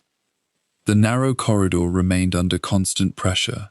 The British armor could not advance any farther, and the airborne at Arnhem was now isolated beyond redemption. For the first time since the operation began, German leaders could speak with genuine confidence about having defeated an Allied offensive. The fanatics and hard-bitten professionals of the SS had done what no one had thought possible just days earlier. They had halted an Allied advance in its tracks. Though they could not win the war, though they could not stop the Soviets in the east or push the Allies back across the Channel, They had bought themselves more time. They had proven that the Third Reich could still inflict tactical defeats on the most powerful military alliance in the world. The human cost of Tathith Corps' failure to break through was already becoming apparent. Tank crews burned to death in their machines when German anti-tank guns found their targets. Infantry sections were cut down by machine gun fire as they advanced across open ground. Sappers died clearing mines and anti-tank obstacles. Medics worked until they dropped, trying to save men whose wounds were too severe for their limited resources to heal. The British officers and men of Terminix Corps had not failed through lack of courage or determination. They had failed because the German defense was stronger than expected, and the terrain was more difficult to traverse than the planners had allowed for. They had failed, ultimately, because in warfare, the side that gets things right wins. And in this instance, the German commanders had read the situation with more clarity than the Allied planners had anticipated it. As night fell on the 24th of September, the narrow corridor that was supposed to lead to victory had become a static line of trenches and defensive positions. The armored spearhead had come to rest, unable to advance farther without suffering unacceptable losses. In Arnhem, the trapped paratroopers knew that relief was not coming, that they would have to attempt their own escape or face the certainty of capture. The grand offensive that had been intended to end the war by Christmas had stalled kilometers short of its final objective, and with that stall came the knowledge that the war would continue into 1945, that the hard fighting was far from finished, that the Third Reich, despite all its weaknesses, could still exact a terrible price for its defeat. Operation Market Garden would be remembered as a failure, a strategic setback that had cost tens of thousands of casualties and achieved none of its aims. The narrow corridor had become the grave of British hopes for a quick end to the war. By the 24th of September, the British 1st Airborne Division existed only as a ghost of its former strength. What had jumped into Holland 9 days earlier, as nearly 9,000 fighting men, had been whittled down to fewer than 4,000 able-bodied troops, crowded into a perimeter that shrank with each passing hour. The men who remained were hollow-eyed and exhausted, their uniforms torn and stained with mud and blood, their voices hoarse from shouting orders over the roar of gunfire. Around them, the rubble of Arnhem bore silent witness to the intensity of the struggle. Collapsed walls, burned-out buildings, the acrid smell of cordite and smoke hanging over streets that had become a charnel house. German shells and mortar rounds continued to fall with relentless precision, keeping the trapped paratroopers pinned in their shrinking strongholds.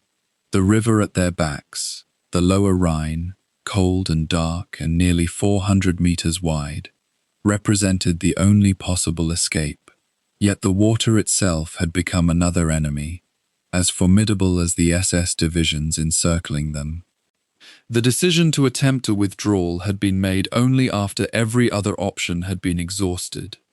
British General Robert Urquhart, commanding the Airborne Division, had held out hope through the 23rd that Textwent Corps would break through the German lines and reach his trapped forces. Radio operators had sent desperate signals throughout the day, pleading for reinforcement, for ammunition, for anything that might turn the tide. But the messages that came back were always the same. Corps was bogged down miles to the south, held up by German anti-tank guns and skillfully positioned defensive lines. The Nijmegen Bridge had been taken, yet it lay useless as a route of advance. Every attempt to push north toward Arnhem had been repelled with heavy losses. By afternoon, as German SS and Wehrmacht units tightened their encirclement and brought fresh artillery to bear on the shrinking perimeter, Urquhart and his staff faced an unbearable truth. There would be no relief. The division would either surrender or attempt something almost equally suicidal, a night crossing of a major river under enemy observation, with virtually no boats and only darkness for cover. The plan itself was born of desperation and necessity. Across the river lay the southern bank. German-held territory, yes, but also the direction from which friendly forces might eventually advance. Small parties of men, moving quietly under cover of darkness, might be able to cross before dawn and either evade capture or link up with advancing Allied units pushing north. It was not a plan with any promise of success, but it was the only plan available. Headquarters issued the order around dusk. All personnel still capable of moving would attempt to cross the Rhine that night. Officers and non-commissioned officers would organize the exodus in small groups, using whatever watercraft could be improvised or found. Assault boats from the 2nd British Army had been promised but had not arrived. Kayaks and collapsible rafts were extremely limited. For most men, the crossing would mean wading or swimming through water that was cold enough to kill within minutes, laden with weapons and packs that would drag them under.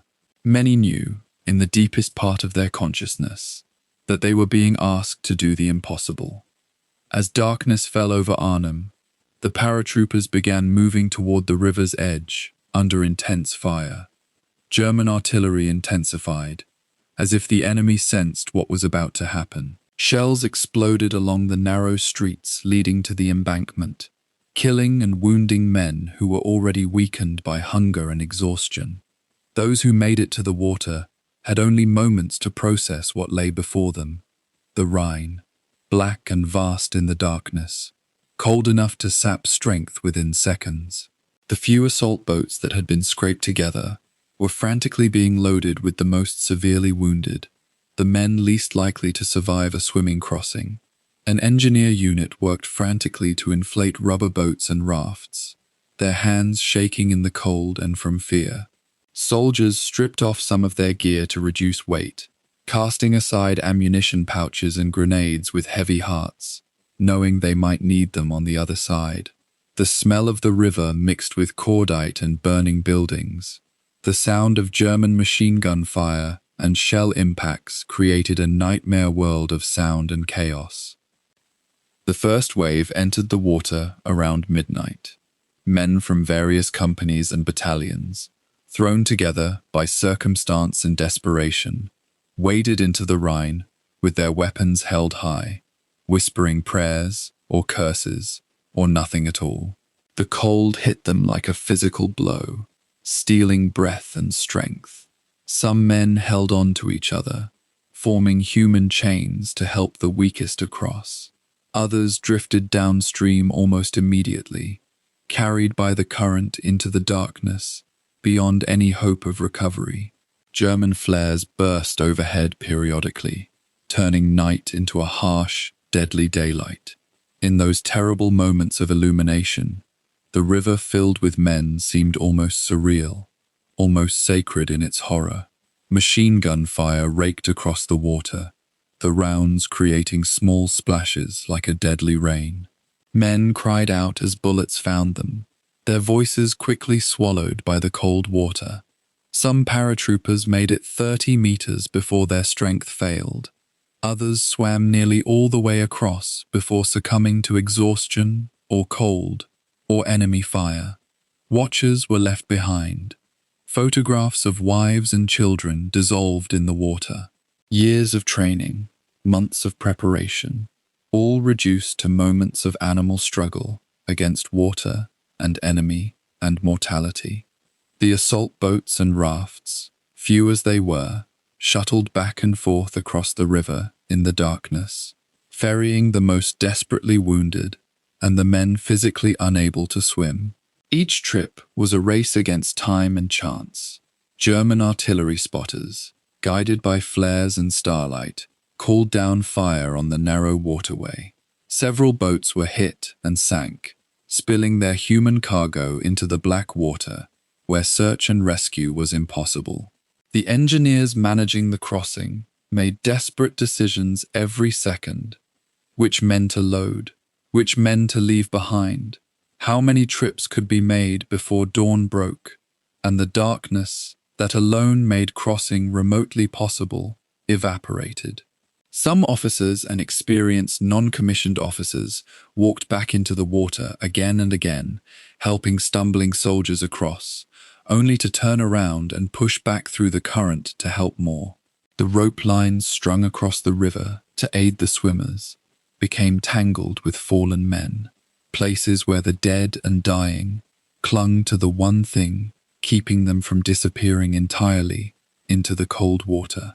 By 1 in the morning, the banks of the river were lined with German soldiers, watching the slaughter with a mixture of amazement and grim satisfaction. Wave after wave of men entered the water as the night wore on.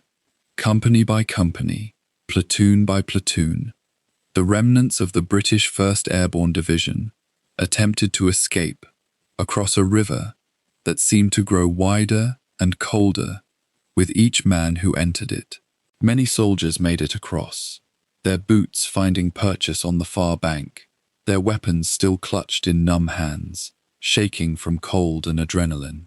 Others made it halfway and could go no further, their muscles refusing to respond, the cold having simply stopped their hearts mid-swim. The river carried bodies downstream, some floating face down, others rolling slowly in the current like pieces of driftwood. Medical orderlies on the far bank, such as there were, tried desperately to revive those pulled from the water, but many were beyond help. The crossing became less a military operation and more a scene from classical literature, a passage across a dark river that separated the living from the dead, hope from despair, order from chaos. German artillery continued to pound the area all through the night, killing men who had not yet reached the water and wounding those struggling in it. By dawn on the 25th of September, the crossing had ceased. The last groups of paratroopers were either across the river or captured or dead. The German encirclement of the perimeter was complete. No more organized defense was possible. Those who had made it to the southern bank were exhausted, soaked, many suffering from early stages of hypothermia, their weapons often wet and useless. They stumbled inland in small groups, trying to evade German patrols, searching for friendly forces that were still miles away. Some would make contact with advancing British units and survive to tell their story. Others would be captured over the next few hours and days, their escape attempt ending in the cold indignity of a prisoner of war camp. Still others would die in the forests south of Arnhem, their bodies discovered weeks later by locals who buried them with whatever dignity they could manage.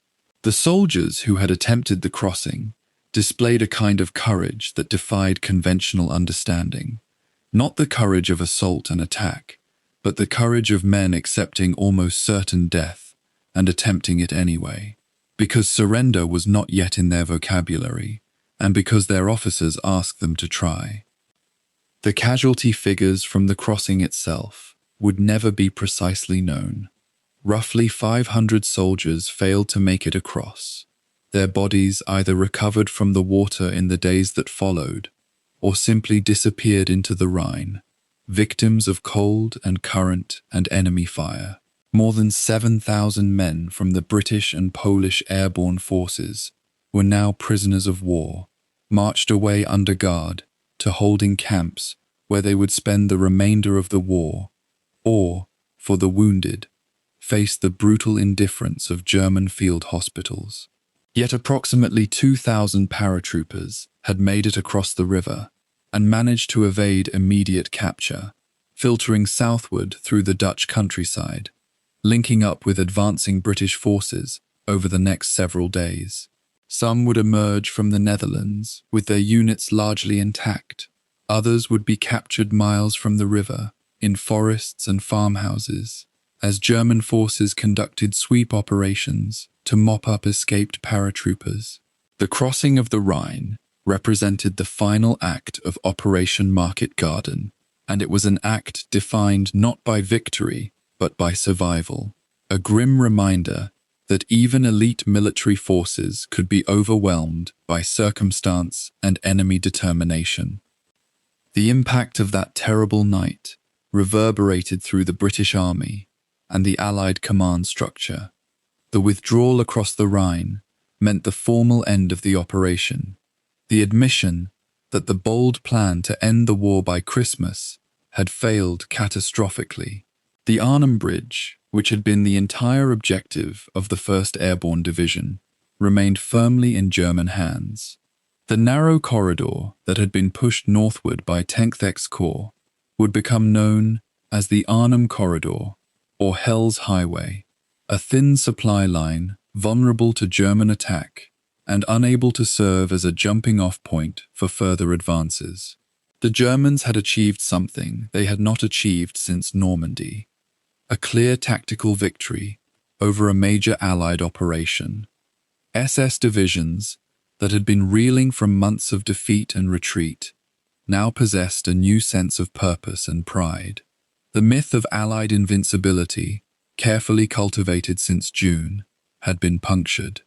German soldiers and officers began to believe, or at least to hope, that the Third Reich might yet wage a war of attrition that could extend into 1945, forcing the Allies to pay an unacceptable price for every kilometre of ground they took.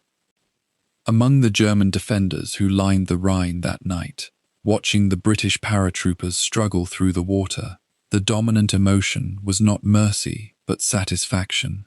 The SS units that had fought at Arnhem for 9 days had inflicted a defeat upon the elite British 1st Airborne Division, something that German military propaganda would seize upon as proof that the Nazi regime could still produce military victories.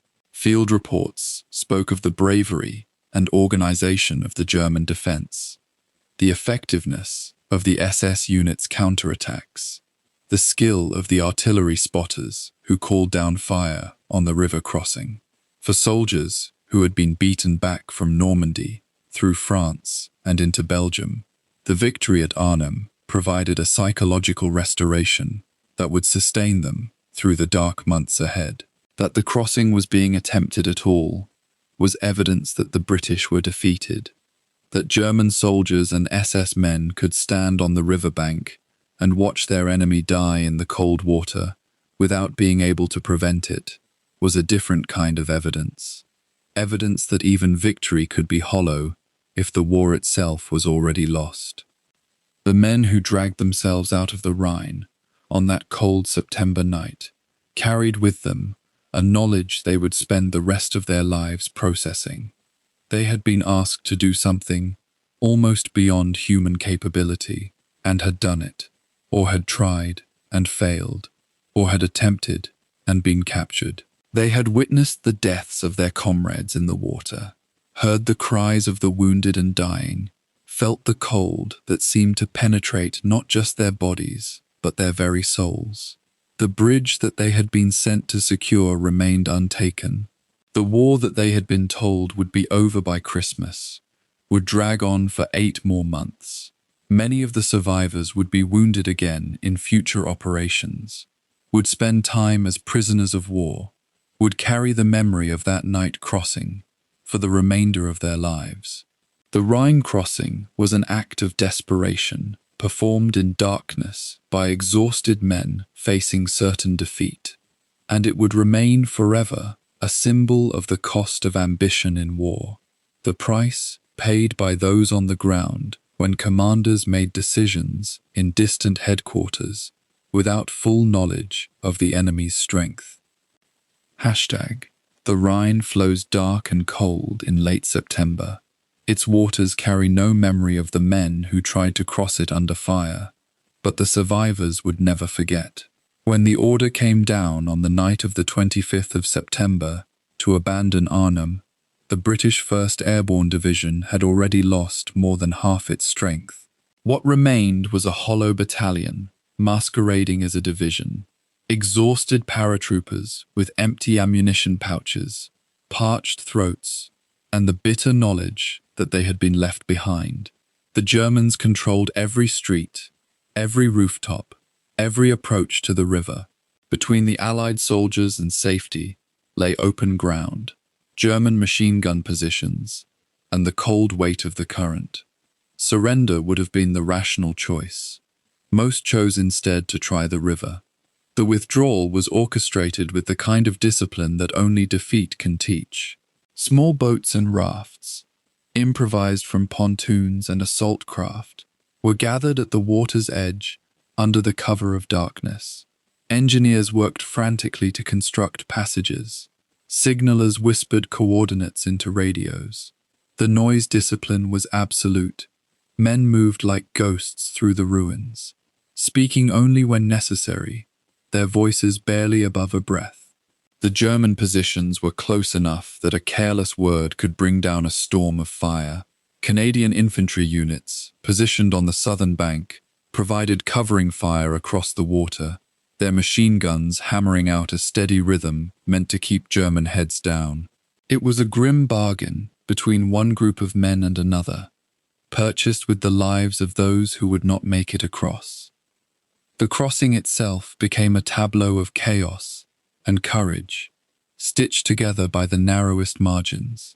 Paratroopers loaded themselves into boats with the mechanical efficiency of men who had already accepted their likely fate. Some boats were struck by artillery fire before they left the north bank. Others made it halfway across before machine gun rounds tore through their hulls, spilling men into the freezing water. The Rhine in September carries the cold of the high ground. It saps strength quickly, steals breath, and turns a 50-meter crossing into a journey through dark, numbing eternity. Those who could swim did so.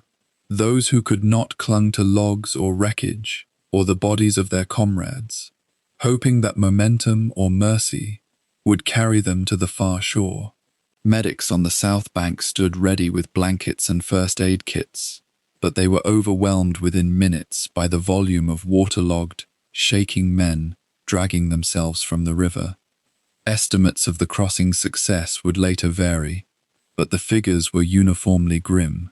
Out of roughly 2,000 men who entered the water that night, approximately 2,300 made it across the Rhine. The mathematics of this apparent surplus came from the fact that stragglers and isolated groups had been filtering across for days, using every conceivable method. Yet the true count of those lost to drowning, captured on the far bank, or shot in the water would never be precisely known. The river kept its secrets. What was certain was that by dawn on the 26th of September, the British 1st Airborne Division had ceased to exist as a coherent military force. The survivors were scattered, soaking, hypothermic, and surrounded by an equally exhausted Canadian and British force that had fought its way to the Rhine without ever reaching Arnhem itself. The German accounting of the operation's human cost painted a more complete picture of the campaign's scale. The Wehrmacht and Waffen-SS had suffered losses across the entire Arnhem sector that totaled in the tens of thousands, killed, wounded, and missing across all formations. The SS Panzer Corps that had arrived so providentially in early September had been severely damaged. The 2nd SS Panzer Corps lost entire tank companies in the fighting around the bridges. The 9th SS Panzer Division, which had blocked the British airborne at the bridge itself, had been reduced to skeleton strength. These were not trivial casualties for formations that were already stretched thin across a collapsing front. Yet the Germans, unlike the Allies, could point to concrete success. They had held their ground, inflicted a decisive defeat on an elite enemy force, and proven that the Third Reich could still fight with tactical skill and coordination. The prisoners of war taken in the Arnhem sector numbered over 7,000, with the vast majority being British paratroopers and glider troops. They would spend the remainder of the war in German prisoner camps, subjected to the hardships and uncertainties that attended captivity in the Third Reich's dying months. Food was scarce, The infrastructure of the German state was crumbling, and officers and enlisted men alike existed in a strange limbo between military custody and the chaos of a nation collapsing from within. Some camps were relatively well administered, others descended into desperate hunger and disease as the war dragged toward its conclusion. The Geneva Conventions were, broadly speaking, respected for these prisoners. They were soldiers, captured in legitimate combat, not partisans or commissars or civilian enemies. Yet captivity in a failing state offered its own particular horrors: the uncertainty of liberation, the dwindling food supplies, the knowledge that one might die in a camp with freedom only months away. The killed and wounded on both sides were staggering in their proportions. British and Polish casualties in the entire Market Garden operation exceeded 17,000. At Arnhem specifically, the 1st Airborne Division lost approximately 1,400 men killed, with another several thousand wounded. The glider troops and supporting units added hundreds more to this toll. American paratroopers around Nijmegen suffered nearly 1,000 casualties. Polish units, arriving late and unable to secure the southern bank of the Rhine as intended, lost several hundred men to no strategic purpose. These losses occurred not in victory but in defeat, which added a particular weight to the grieving that followed. Families in Britain and Poland received telegrams informing them that their sons and brothers had been taken prisoner or killed in an operation that had failed to achieve its objectives. The strategic rationale that breaking through to Germany before winter would shorten the war seemed hollow against the reality of so many lives spent and so little gained. The German military found in the Arnhem operation a moment of profound psychological significance. After months of retreat, of watching their eastern and western fronts collapse, of seeing American and British bombers rain destruction on their cities, German commanders and soldiers had been given something they thought they had lost: the knowledge that they could still defeat an enemy, still inflict tactical losses, still make the Allies pay in blood for their aggression. The SS divisions that had fought at Arnhem, bruised though they were, emerged with their confidence partially restored. Orders and commendations flowed from German headquarters celebrating the units that had held the bridges and contained the airborne assault. Officers who had shown competence in the battle were promoted or reassigned to other threatened sectors. The fact that the victory was hollow, that it would not change the ultimate trajectory of the war, seemed irrelevant to men living in the moment of tactical success. The aftermath of the operation revealed the extent to which both sides had committed to a gamble, and both sides now had to reckon with the consequences of failure and success respectively. The British and American command structure absorbed a heavy blow to its confidence. Montgomery, who had conceived the operation, and whose reputation was built on meticulous planning and the avoid-play of wasteful casualties, found himself defending a defeat. He would later claim that the operation had been 75% successful, a framing that seemed increasingly desperate as the real costs of the failure became apparent. The armoured thrust that was supposed to rescue the airborne had been turned back 2 kilometres short of Arnhem. There would be no breakthrough to the Rhine and the Ruhr. The northern flank of the advancing armies would remain anchored on the Rhine for the remainder of the war. No lightning thrust into Germany before Christmas, no quick victory. Instead, a grinding, bloody winter campaign in the mud and flooded polders of the Netherlands. For the men themselves, the survivors and the prisoners, the aftermath was a more immediate and visceral reality. The paratroopers who made it across the Rhine were reassigned to other units or pulled back for refitting and rest. Many never served as airborne troops again. Their division, once an elite formation bristling with confidence, had been hollowed out. Replacements would eventually arrive, but the esprit de corps that had animated the 1st Airborne before Arnhem was irretrievably damaged. Men who had jumped together, fought together, and suffered together, had been scattered across the globe or locked in prison camps. The bonds of unit cohesion, so essential to military effectiveness and to individual survival, had been sundered by defeat and captivity. The medical establishments of both sides were overwhelmed in the aftermath. Field hospitals and casualty clearing stations, already stretched by months of continuous operations, buckled under the weight of wounded arriving from Arnhem. The British medical services, with typical professionalism, worked tirelessly to treat men with blast injuries, gunshot wounds, burns, and hypothermia.